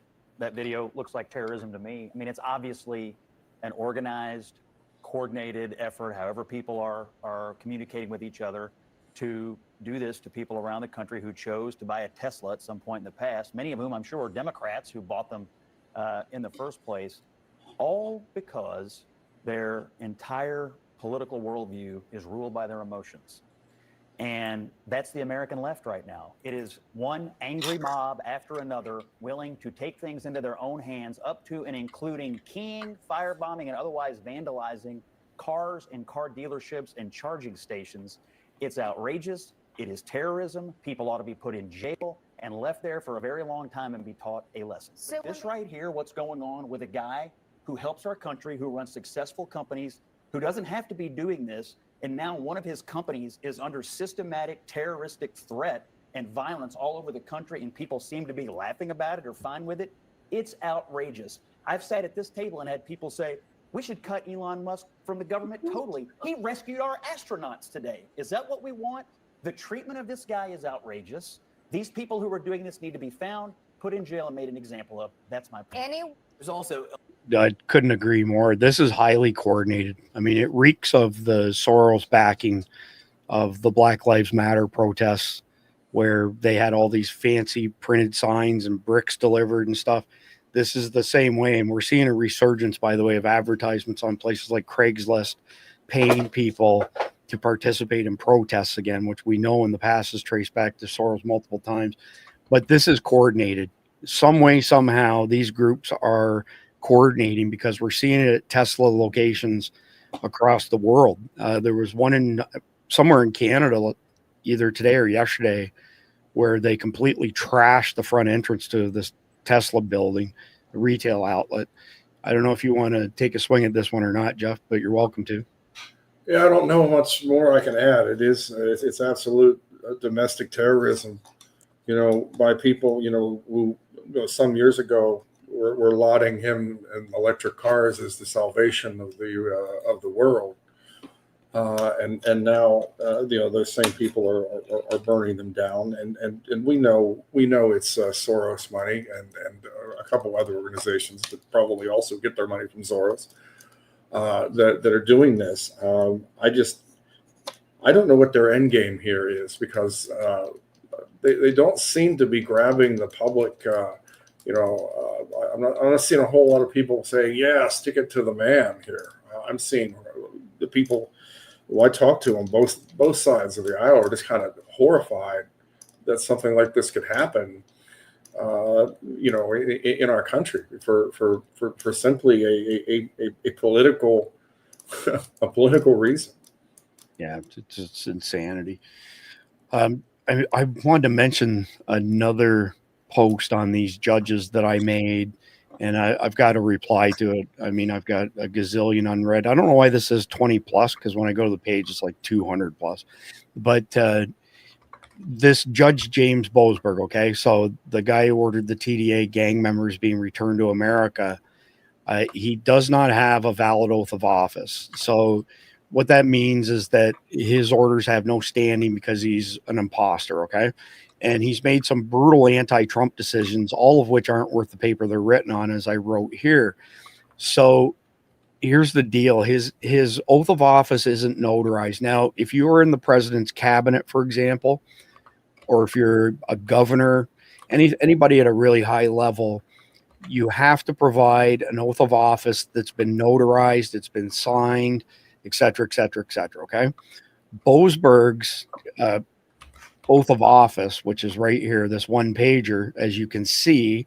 And so Lisa McGee deserves the credit for this. In 2022, she FOIA'd, I kid you not, almost every single federal judge, federal department leader, every cabinet member from Biden's cabinet, and almost none of them had a valid oath of office. None of Joe Biden's cabinet had a valid oath of office. And when I asked Todd Callender why that was, Lisa's one of Todd's researchers, of course, he said, well, if you are, a government official and you get charged, tried, and convicted of treason, you're subject to the death penalty. But if you are an imposter, because you're not officially in that position, the maximum sentence would be 5 years for being an imposter of a government official. Now, there's a wrinkle when it comes to federal judges here, and I've got to reply to some people on this thread later, but if a federal judge doesn't have their oath of office notarized, that's okay. It doesn't mean it's completely invalidated, but what they have to do is provide a sworn declaration under penalty of perjury. So this is 5 U.S. Code 3331. And I'll put it up on this post on X, and I copied a bunch of people. Some people I know, some people I don't know, but I've copied, our friend Andrew Bailey at the top here is the Attorney General of Missouri, et cetera, et cetera, et cetera. So at the end of the day, it's not notarized. He did not file a sworn declaration, and that makes him an imposter. It means none of this guy's rulings have any foundation in law. They're not legit. So I just wanted to mention that. I touched on it previously, but I wanted to mention, I don't know if you want to add anything to that or not, Jeff, but it's crazy how many of these people don't have valid oaths of office, and they're hedging their bets. Yeah, I mean, this is something that I've heard a lot about just recently. Obviously, apparently it's a bigger it's a bigger issue than any of us suspected. There has to be a remedy for this, because what are they without their oath? Makes you wonder if Judge Barrett signed his. It does. And again, Lisa started this in 2022. I've got a writ quo warranto document that's 100 pages long, and it covers everybody from Mayorkas to Anthony Blinken. And essentially, Mayorkas is a good example, right? So born in Cuba, naturalized American citizen, naturalized Israeli citizen, converted to Judaism. So he's dual citizen of Israel and America, and has a defective oath of office. And if anybody was going to get in trouble for committing sedition and treason, it would probably be him for throwing our southern border wide open and what he allowed to happen. So I don't know. At this point, I'm not surprised that Judge Boasberg doesn't have a valid oath of office. It's obviously part of their playbook. Otherwise, it wouldn't be so widespread. So we'll move on from there. This one's a video on this gentleman. He went in somewhere, comes back out again, and his Tesla truck is essentially trashed. It's 2 minutes. I won't play the whole 2 minutes, but I'll play enough so that y'all can see. It's a white Tesla. No. This is what happened to my car, y'all. Look at this. Look at this.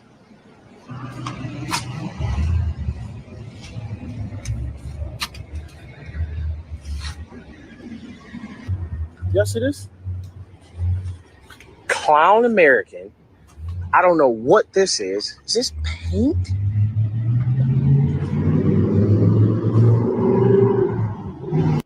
Anyway, so it's not just Tesla dealerships is the point. It's happening to private individuals. But here's one, and Elon Musk replies, something is deeply rotten about the Democrats. Nick Sorter, not a single Democrat in Congress has condemned the terror attacks on Tesla or the attempted murder of conservatives via swatting.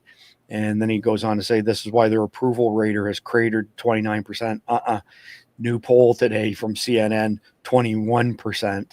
And everyday Americans do not condone violence against other Americans, yet Democrats seem to be egging it on. They don't seem to be. They are egging it on. Words matter. So I don't know if you want to add anything before we... Your average person, I don't care what stripe they are, does not wake up in the morning and think, I think I'm going to go and set my neighbor's car on fire. They have to, that information, or that idea has to be implanted, incepted into them. And we both know the psychological operations, which are well established on us. 100%. And boy, this one appears to be pretty widespread, and it needs to be stopped. We need to figure out who's ringing this bell and ring theirs, if you know what I mean. Yeah, I would hazard to guess that the party behind this is the same party behind the swatting stuff as well, which they're saying now that they've got some solid leads on that. I guess we'll see where that goes. Only got 3 more left here, Jeff. So this one here is Elon's comments on Joe Biden declining Elon's offer to go rescue the astronauts. They were supposed to be at the International Space Station for 9 days. They were there for 9 months. 50-second video. But I just want to clarify on the issue of whether or not you had offered to send this rocket to space to rescue these astronauts sooner to Joe Biden and Kamala Harris. I heard somebody earlier today say, in fact, that didn't happen when I believe it did. No, we definitely offered to return the astronauts earlier. There's no question about that. The astronauts were only supposed to be there for 8 days, and they've been there for almost 10 months. So obviously that doesn't make any sense. SpaceX could have brought the astronauts back after a few months at most. And we made that offer to the Biden administration. It was rejected for political reasons, and that's just a fact. Unbelievable. The whole administration, the installed administration, as I refer to them, just not good people. I don't know how else to put it. We've beat the crap out of that. This next one, Jeff, I mentioned on Survival Dispatch News last night or night before. So health news. Your neighbor has backyard chickens. Should you be worried? This article in this liberal rag, and I mentioned it to the audience again last night, basically says if your neighbor has chickens in their yard, they're hardcore mega domestic terrorists. It literally goes all the way down that rabbit hole. And I mean, it's laughable at the end of the day. I don't know if you want to add anything to that or not. Well, I mean, I'd hope that the chicken cannon was still a secret. Right. So I'm a little dismayed about that because I thought we'd kept that one under the radar, but I guess it's out there now. So, you don't want to be hit by one of those, believe me. It's all feathers and claws and beaks. It's bad. Sounds rather traumatizing. All right. Last one up, and I won't play the whole video because it's 3 minutes long, but Sean Parnell, an exceptionally good spokesperson for the military, reports directly into Pete Hegseth. He's a veteran himself. This is with regards to accountability coming for the Biden disastrous withdrawal from Afghanistan. Will the Department of Defense commit to firing or otherwise disciplining any remaining leadership that were directly involved in the Afghanistan withdrawal? So we're in the process of figuring out what that investigation will look like. But I'll tell you, as somebody who served in Afghanistan and watched that unfold, I mean, I was horrified in a lot of ways. You think about how much time and blood and treasure and American life that was lost in Afghanistan over 20 years. You think about that for a second. I'm 43 years old. This country was at war in Afghanistan for 20 years. So almost half of my life, this country was at war in Afghanistan. And I personally watched, the men in my platoon, but also my larger brigade combat team, which was a part of the 10th Mountain Division, 3rd Brigade. We bled the ground red in Afghanistan. And I watched my men do extraordinary things in support of a grateful nation and in support of the mission there. And to watch Afghanistan be surrendered in the way that it was extremely difficult.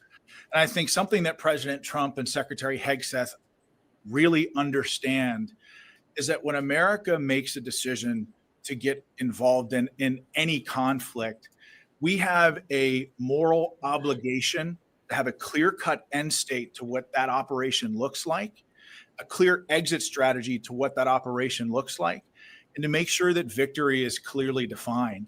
And I think in Iraq and certainly in Afghanistan over the last 20-some years, I think maybe we've struggled a little bit with those finer points. But I'll say that President Trump and Secretary Hegseth, They understand that when America gets involved in a fight, it's our job to also end that fight as fast as humanly possible, because we have a moral obligation to win and win decisively. Otherwise, you're going to have an entire generation of American warriors wondering what the hell it was all for. And I know, listen, I know that every day I wake up and I draw breath, I think about the men who I served with, who were my friends, who never came home from that fight. I've lost 30 friends in my support of the Afghan war, 30. And so I'm going to go ahead and stop it there. The key part of the message was accountability will happen for the travesty of the withdrawal in Afghanistan. And I don't think that can happen anytime soon enough. The biggest problem, of course, is we had 13 troops unnecessarily die. You know, it should have never happened. And then the second biggest travesty is that the weapons we left behind have now found their way to Mexico.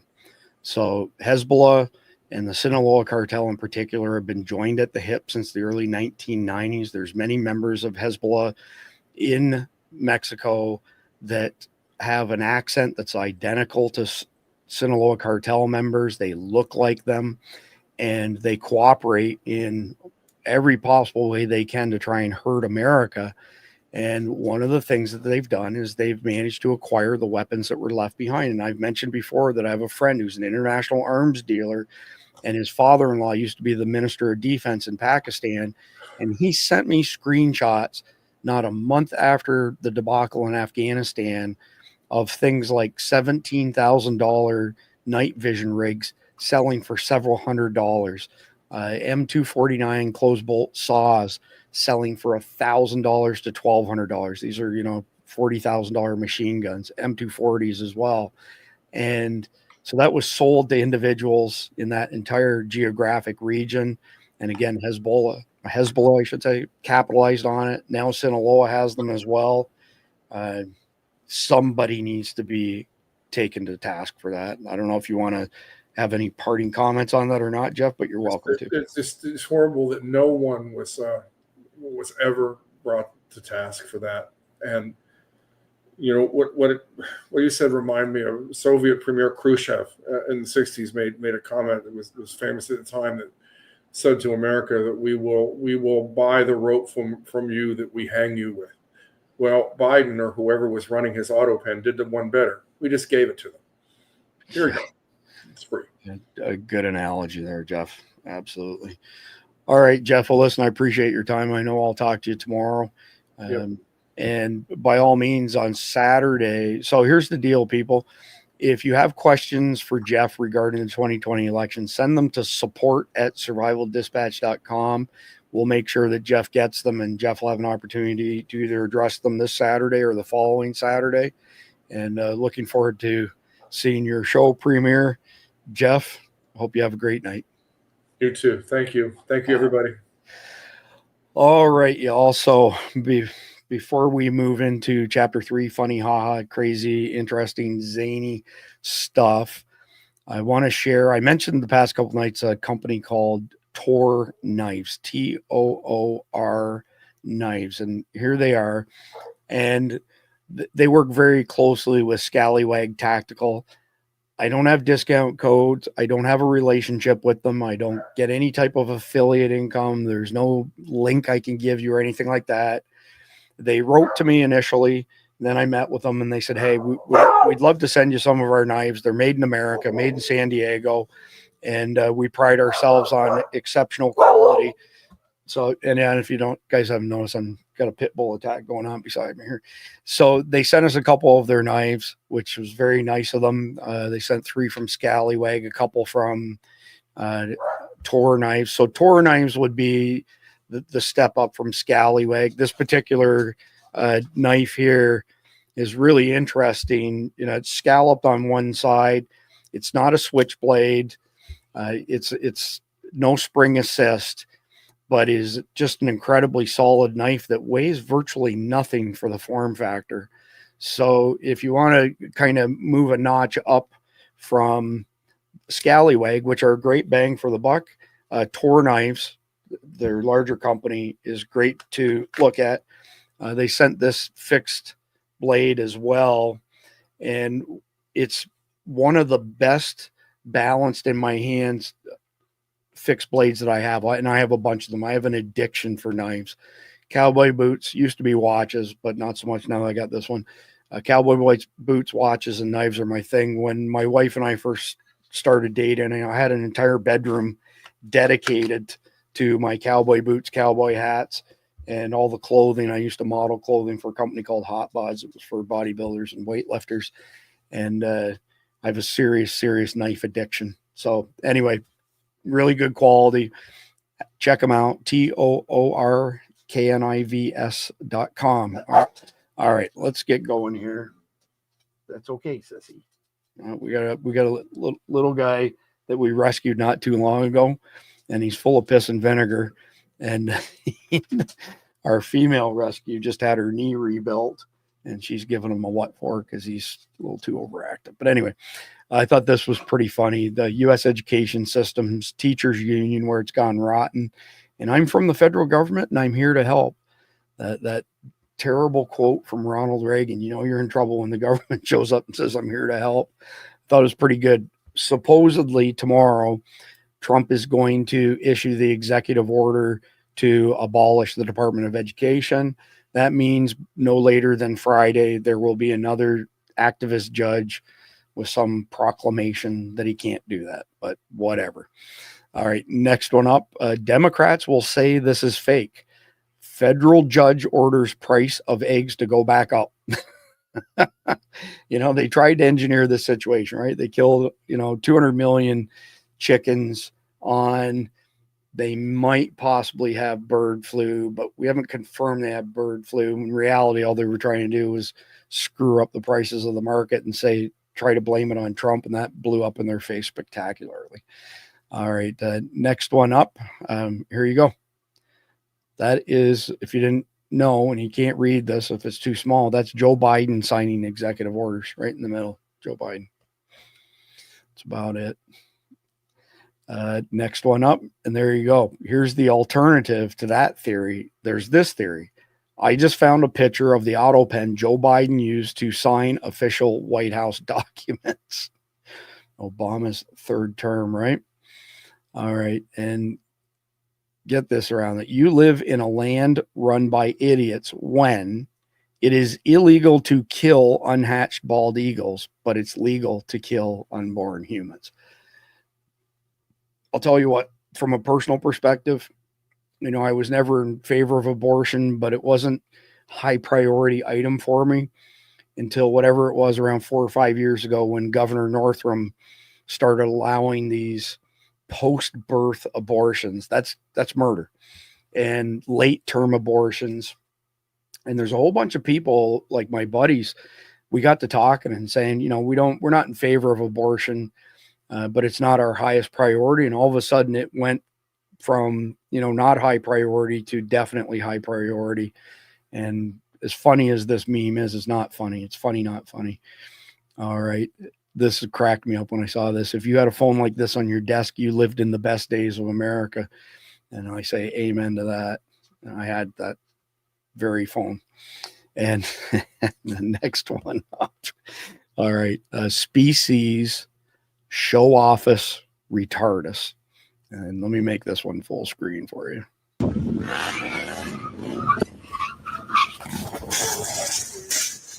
Fuck. One more time. Fuck. There are only two types of motorcycle riders, those who've been down and those who are going to go down. All right, next one up. So when you're exposing fraud and someone funds terrorism targeting your companies, that's who's committing the fraud. So basically, the money that Elon Musk has halted through Doge cuts to, departments like USAID, the people who are having that money taken away from them that they never deserved in the first place, that's who's behind all this domestic terrorism stuff. All right, next one up's pretty cool. When you think you're the coolest guy on the scene, and then this guy shows up, And I think this might actually be from, I want to say Lynn in our private Signal chat. If I'm wrong on that, it's one of the other girls, but I think it was Lynn. And then I saw her face. I'm a believer, and not a trace of doubt in my mind. I'm in love. So just playing that video, by the way, will result in automatic copyright infringement. I'll get a nasty email, blah, blah, blah. People in the Signal chat are used to seeing it because they get to see all the behind the scenes stuff, and I send them screenshots of the ridiculous emails from CommieTube. All right, next one up. This is pretty cool. I'm planning to ask Doc Pete about this on Friday night. U.S. Army deploys radar systems along border with Mexico to hunt down drug cartels' drones. Pretty interesting development. Again, tomorrow night, we've got J.J. Carroll back for an update. And then Friday night, we got Lieutenant Colonel Doc Pete Chambers back for a really big update on all the stuff him and his guys have been up to. And really looking forward to hearing that. And of course, border intel is one of their specific lines of effort in his team. So this next one, like the person who posted it, seems like it has to be a parody. No one is this dumb, or are they? I don't know if this is a parody. It's an act of insanity. I don't know what it is, but it's really effed up. Put it that way. 58 seconds. So I recently transitioned to being a guy, and I had a doctor's appointment recently. That doctor said I was pregnant. Doesn't make any sense because I'm obviously a guy. So I'm going to a second doctor now to get a second opinion, and I'll keep you guys updated. Dylan, you are 6 weeks pregnant. That's not possible. I'm a man.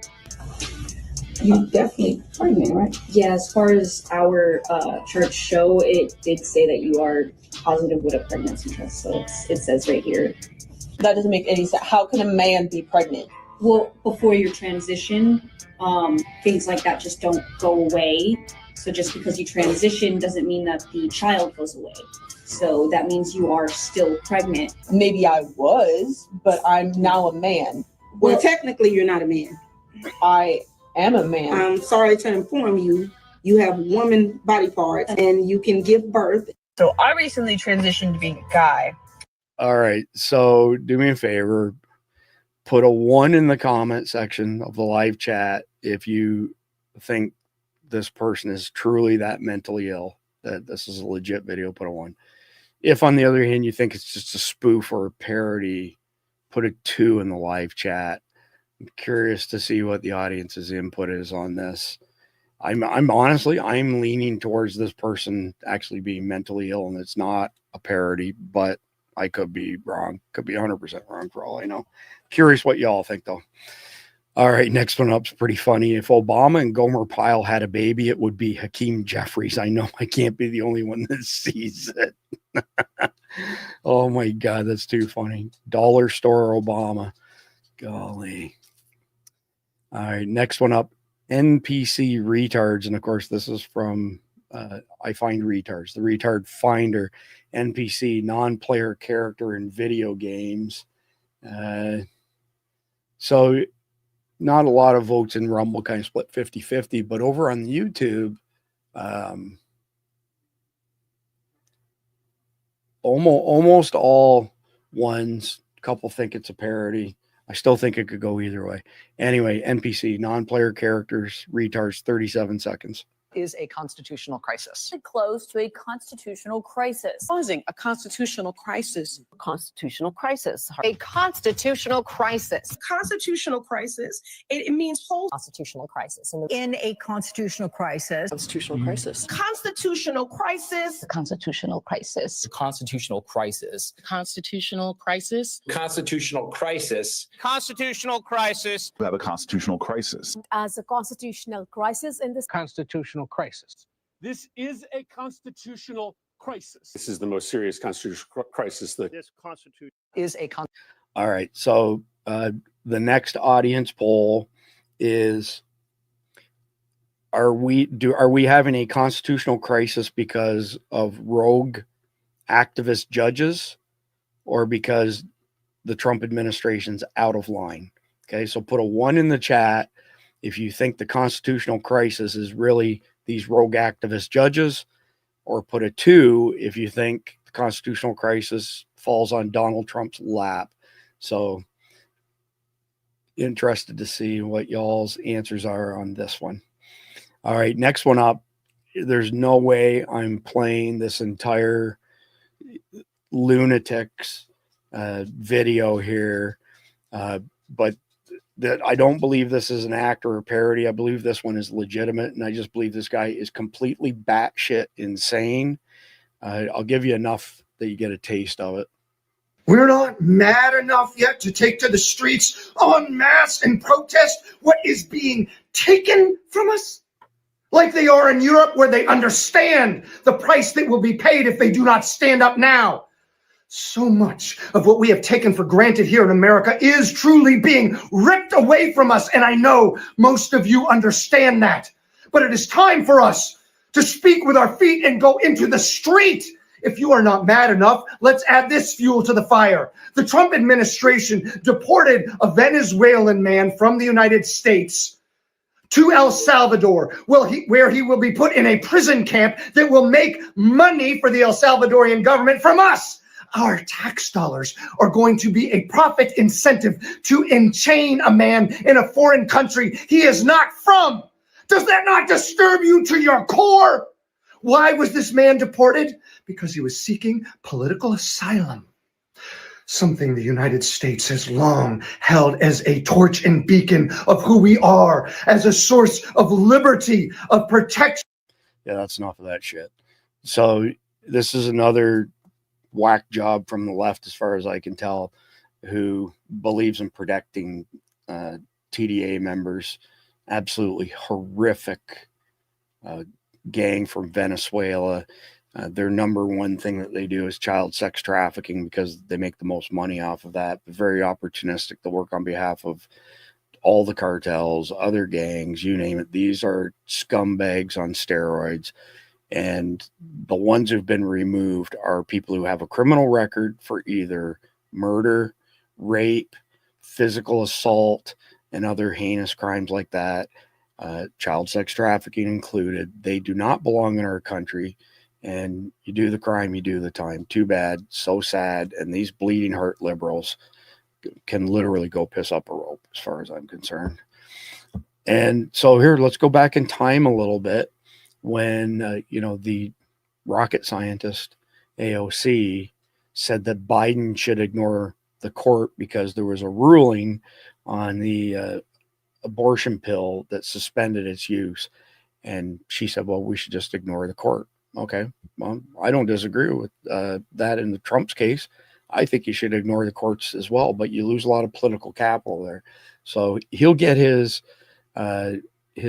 people to get a law passed, as I mentioned before, to box these judges in. But I guarantee you, if Donald Trump said he was going to ignore the court on any ruling, that AOC and the rest of them would lose their freaking minds, because they think you're stupid.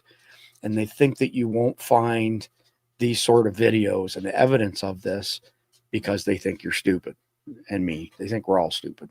1 minute, 4 seconds. There has been thought, I believe, given to this. Senator Ron Wyden has already issued statements, for example, advising what we should do in a situation like this, which I concur, which is that I believe that the Biden administration should ignore this ruling. I think that we, the courts have the legitimacy, and they rely on the legitimacy of their rulings. And what they are currently doing is engaged in an unprecedented and dramatic erosion of the legitimacy of the courts. It is the justices themselves, through the deeply partisan and unfounded nature of these rulings, that are undermining their own enforcement. So you're saying the Biden administration should ignore this court, but what does that look like? What does that actually mean? I think the interesting thing when it comes to a ruling is that it relies on enforcement. And it is up to the Biden administration to choose whether or not to enforce such a ruling. But is that? Yeah, so I think it's a given that if if Trump did anything, they would say, "Oh my God, constitutional crisis." All right, here we go. I actually need to put a note on this. I'm going to do it right now, just so y'all can see this. This guy's great. So at Fag Alerts is kind of like I find retards, the retard finder, just a little bit different. 22-second video of Macron and Zelensky greeting each other. Looks like some kind of preview for a Brokeback Mountain sequel. This a faggot's world. It's a faggot's world. But it would be nothing. Nothing without a bootleg father. All right, so another audience poll here. If you think these two guys are light in the loafers, put a 1 in the chat. If you think they're just regular guys, hetero, what's it called again? I've got all my gender stuff mixed up because I'm sick and tired of hearing midget fag and soy boy fag. All right, let's go with that. 1, they are a midget boy and a soy boy fag, and 2, they're just regular dudes, heterosexual dudes, if you believe it. All right, next one up. The difference couldn't be more vast. 3 minutes, 3 seconds. Eurofags indeed, pardon me, K-Camera. Eurofags, 100%. George Green's like, sadly, those two probably did bump uglies after the press release, and unbelievable. So Mark Becker, 2-word answer, weak men on YouTube.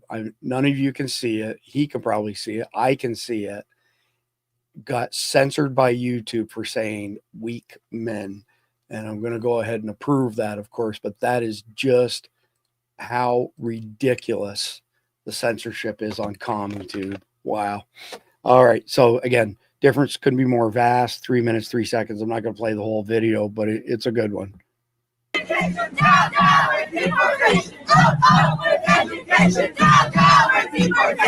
got a message to the millions of illegal aliens that Joe Biden's releasing our country in violation of federal law.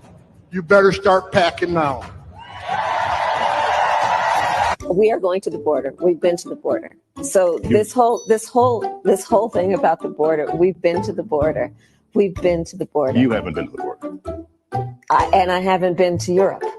And I don't understand the point that you're making. I hear a lot of people say, the talk of a mass deportation is racist. It's threatening to the immigrant community. It's not threatening to the immigrant community. It should be threatening to the illegal immigrant community. Is there a way to carry out mass deportation without separating families? Of course there is. Families can be deported together. It is not an emergency. We are not facing a crisis. We have a president of the United States who has created a fiction about a crisis at the border, and he has held up the United States government and its workers around his vanity project called a wall. To the criminal cartels in Mexico. You smuggle enough fentanyl across this country to kill 148,000 young Americans. You have killed more Americans than every terrorist organization in the world combined. And that's when President Trump gets back in office. He's going to designate you a terrorist organization, and he's going to wipe you off the face of the earth. You're done. You're done. The idea that he is trying to say that we have people that are trying to invade our country to commit mass crime is a crisis of his own making. I specialize in transnational criminal organizations. Yeah. That wall ain't gonna stop them. No.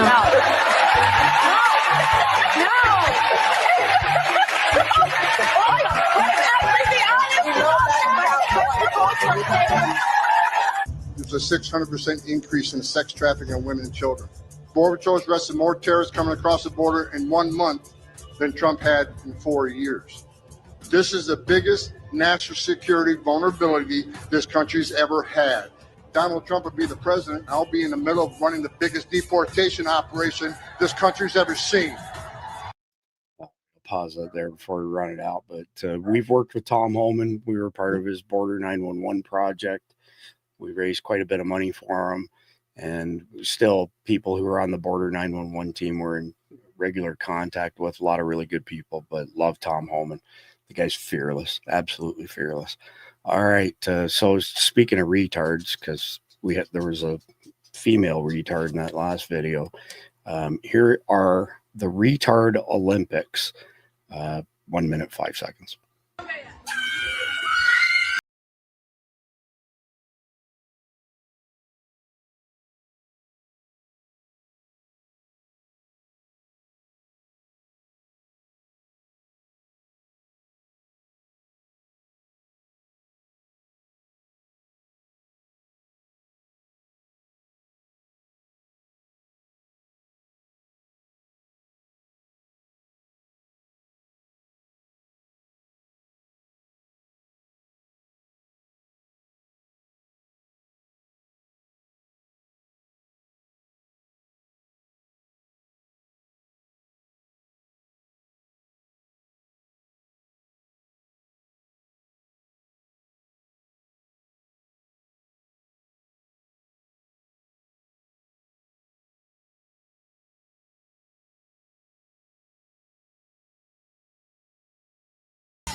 Oh,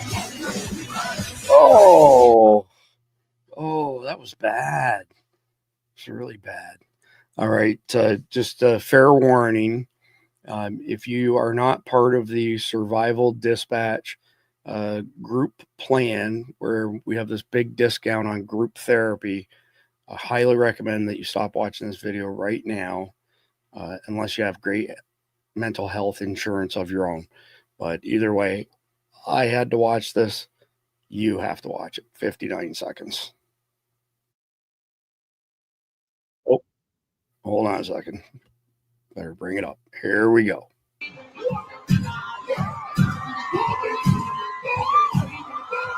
Oh.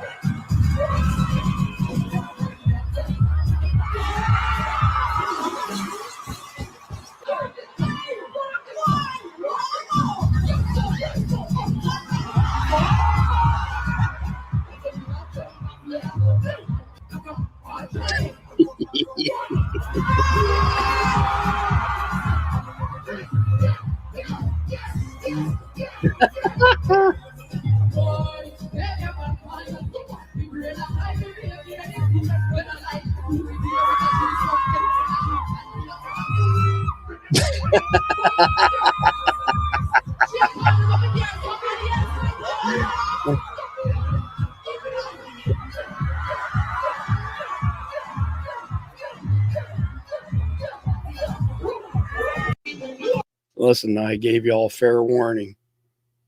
You know, is what it is.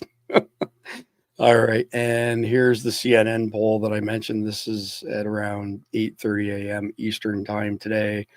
Voters' view of Democrats in Congress, lowest approvals on record. 68% of all voters disapprove of the Democrats, and only 21% of all voters approve of the Democrats. And yet they just keep doubling down on the same old, same old, same old. It's absolutely crazy. This next one here I had queued up for Jeff. So Jeff is fond of raccoons. You'll see some of his stuff say MAGA, Make America Great Again, MAGA raccoon. It's too bad that he wasn't on here for this. So actually, I'm going to go ahead and play this and send him the link to it at the same time, so at least he gets to see it. But this is pretty cool.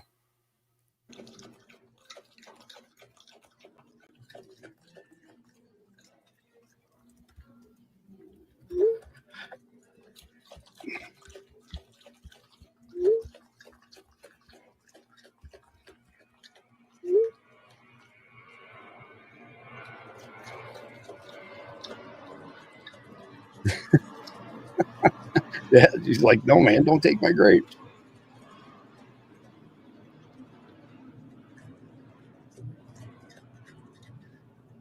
Too funny. That was classics. Good stuff. All right. We're at the end of chapter 3. And next up, just a quick message, actually. A quick message from our friends at Native Hydrate. There's a link in the description down below. Quite a few of you have already used their products. This is their branch chain aminos. nativehydrate.com/dispatch. You can get up to 44% off on this product. And so their branch chain amino acids is what BCAAs are. If you drink a lot of sugar, like a lot of sodas and stuff, and this dang camera's got the AI thing that follows you, it's getting confused because I put the bag out in front here. If you're used to drinking a lot of soda, I can guarantee you that within 24 hours of switching from soda to this, your energy level will skyrocket, and you can seriously take that to the bank.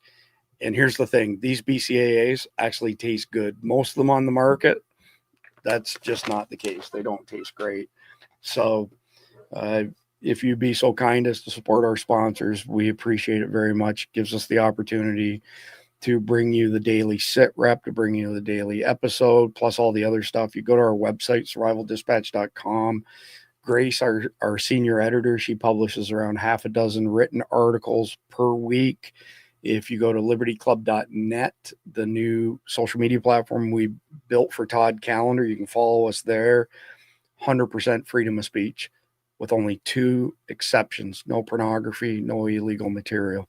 All right, so homework. What can y'all do in light of the main topic, which was Tina Peters? So first and foremost, it's not going to accomplish a lot as far as her situation, but it will accomplish something as far as communicating how the masses feel to these judges who think that they're all high and mighty.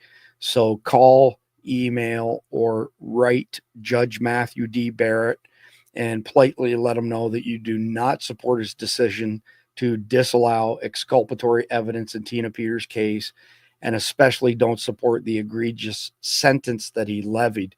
So if you go grab today's sit rep from patreon.com/survival dispatch, it's $9.99 a month. You get all our daily sit reps. You get in our signal chat.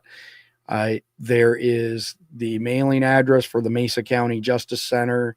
There is the general email for the Justice Center, the general phone number for the Justice Center. Beyond that, if you could go, and this one's more important, go to tinapeters.us. And I'm going to pull that up again one more time, just so y'all can see it while I'm talking. If you go to her website, as you can see, there's a button in the top right corner that says donate now. This poor lady is, as you heard Jeff describe, is the person who revealed the actual raw data to support all of the theories, conspiracy theories on stolen elections. If it wasn't for her, there wouldn't be the hard evidence at the level that we now have, thanks to her and Jeff's analysis. So she's in dire straits. She should be on parole until her appeal comes up. We're talking nonviolent crimes, but another brutal activist partisan judge threw the book at her. She's reportedly in rapidly declining mental and physical health. Donations will help tremendously. And I know that we've got a great group of people in our audience, so please consider sending something Tina's way. The next thing that I've got on the list is learn more on this topic so you can rebut the naysayers, the sheeple, whatever you want to call it. So there are links down below to Jeff's docuseries, which is Fingerprints of Fraud, themovie.com. And Jeff was smart enough to break this apart into multiple pieces, so you don't have to consume the whole thing at once if you don't want to. It's 100% free. He really goes into deep detail. If you want that level of detail, that's where you'll find it. And then there's another documentary that I mentioned, and I've watched all of this stuff, by the way. This is really well done, selectioncode.com. It's specific to Tina Peters' situation. And if you're a real data geek and you want to get right down into the nuts and bolts, mesamadness.com. It's a website that Jeff threw up, and you can get the actual reports that he authored here. So for example, here's the 88-page report on Mesa County and their voting systems. When somebody says to you there's no evidence, yes, there is. Thanks to Tina and thanks to Jeff, which is why it's so important that if you can afford to send a little bit of money Tina's way, this is a great, great cause. All right, so we're down to last reminder, patreon.com/survival dispatch, $9.99 a month, or you get 2 months for free when you pay annually, $95 a year.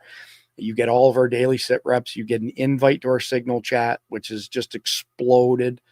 2,000, 2,500, sometimes 3,000 messages in a day of like-minded individuals sharing intelligence, sharing information.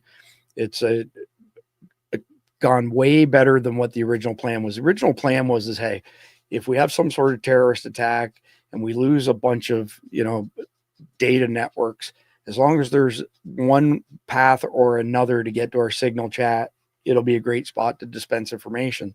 That's not the way it went. It turned into a community that's taken on a life of its own. S2 and Mike Sterling in particular are in there every single day. Craig from Stay Brewed Coffee is in there on a regular basis. It's been a really good success, and I'm really happy that it went that way. So patreon.com/survival dispatch, sign up, $95 a year, $9.99 a month. Then install Signal on your phone. If you don't have it on your phone already, do not hide your phone number. We need that to send you an invite. So send an email to support@survivaldispatch.com with your phone number. We'll send you an invite. After that, you can go ahead and hide your number and you'll be part of the community there. Again, it's just taken off and couldn't be happier about it. All right, conflicted question of the night. So we have a hypothetical situation here. Imagine a family of 4 parents and 2 teenage children living in a small suburban neighborhood. One evening, a widespread power outage strikes the region, plunging the area into darkness. Amid the chaos, a group of looters begins targeting homes, taking advantage of the lack of security and communication. The family hears footsteps outside and realizes their home is being scoped out. They've prepared for emergencies with basic supplies, food, water, flashlights, and a small firearm for self-defense, but they've never faced a real threat like this. As the looters attempt to break in through the back door, the parents must decide how to protect their home and children. The situation escalates when one of the looters, upon spotting the family through a window, shouts that they're only taking what they need to survive and pleads for mercy, claiming their own family is starving. All right, so the question to you is, in this scenario where you're defending your family and supplies from desperate looters who claim they're only stealing to feed their own loved ones, how do you balance your moral duty to protect your family with the ethical question of whether to show compassion to others in need, even if it risks your own survival? So this is where prepping gets into doing things like caching, for example. So in other words, don't put all of your supplies in one location where you could be overpowered and somebody could steal everything that you have. Stash stuff in different places in your house, stash stuff in the garage, bury caches outside, hide stuff. So there's a little bit here and a little bit there. So if they do manage to clean you out, it's only a small portion of that. That goes the same for guns and ammunition as well. So Keith Graves came up with this idea that we should have charity packages. So somebody like this who's starving, we say, hey man, we have a bag of supplies here, a charity bag, and just take it and your family can eat, my family can eat. If you're true, you're telling the truth and you just want your family to survive and you don't necessarily want to hurt us. Here is this charity bag that has food and supplies in it. We had a similar situation and a conflicted question last week. And I mentioned that Keith also has some used Glock 19s that he's picked up for very little money, a couple $100, and that he has charity guns and ammo to give away to somebody in need. And I saw a bunch of comments from people that they would never give a gun to somebody else because they could use it to attack you. Well, we weren't suggesting, neither Keith or myself, that you give guns away to an unknown party whatsoever. So I want to clarify that. I have a neighbor, Tim, who lives 4 doors down from me. We've worked together in the past. He's an awesome guy. He's got a great gun collection, but he's a super, super guy. He's got great ethics, values, and morals. If Tim showed up on my door and said that somebody cleaned him out, I would not hesitate for a second to give him a weapon to protect his family, because I know for a fact he would never use it against me. And at the end of the day, when the shit hits the fan, if it goes on for any extended period of time, you're not going to survive on your own. You have to be part of a MAG, mutual assistance group, a neighborhood group, something, but it ain't going to happen you versus the world. So I just want to provide the clarification on that. So this question, while it's different than last week's question, it's similar enough that, again, cash stuff, hide it around your home, your property, in the ground, whatever the case may be. Don't put it all in one spot. And if this were to unfold, you say to people, look, we have a bag of food here for you guys. Look, we only have the equivalent for ourselves. Go ahead, take it, be merry. We wouldn't give them the gun. And that's our answer. That's my answer, I should say. If you have ideas, because we love to hear from you guys, we learn from you guys as well. Goes both ways. Please put your solution in the chat or the comments down below. Of course, after this video ends, you will have to put it in a comment section below, but we look forward to hearing your answers as well. And golly, I have forgotten who this person is, but somebody yesterday, and I keep in mind, I get somewhere between 300 and 500 legitimate emails per day. I'm always trying to play catch up on my inbox. Somebody sent me a link yesterday to this song that we're going to close out with, which is called Don't Tread on Me. I'm sure we're going to get a copyright infringement on it as well, but it was a great video. I apologize that I can't remember your name, but it was one of our loyal followers, and I appreciate you people sending this. I probably get on average like 5 emails a week on this topic of, hey, check out this video. It'd be great for the end of one of your episodes. So this one tonight is Don't Tread on Me. We'll be back tomorrow night at 7 p.m. with JJ Carroll and an update. Between now and then, please like, share, comment, subscribe. God bless America.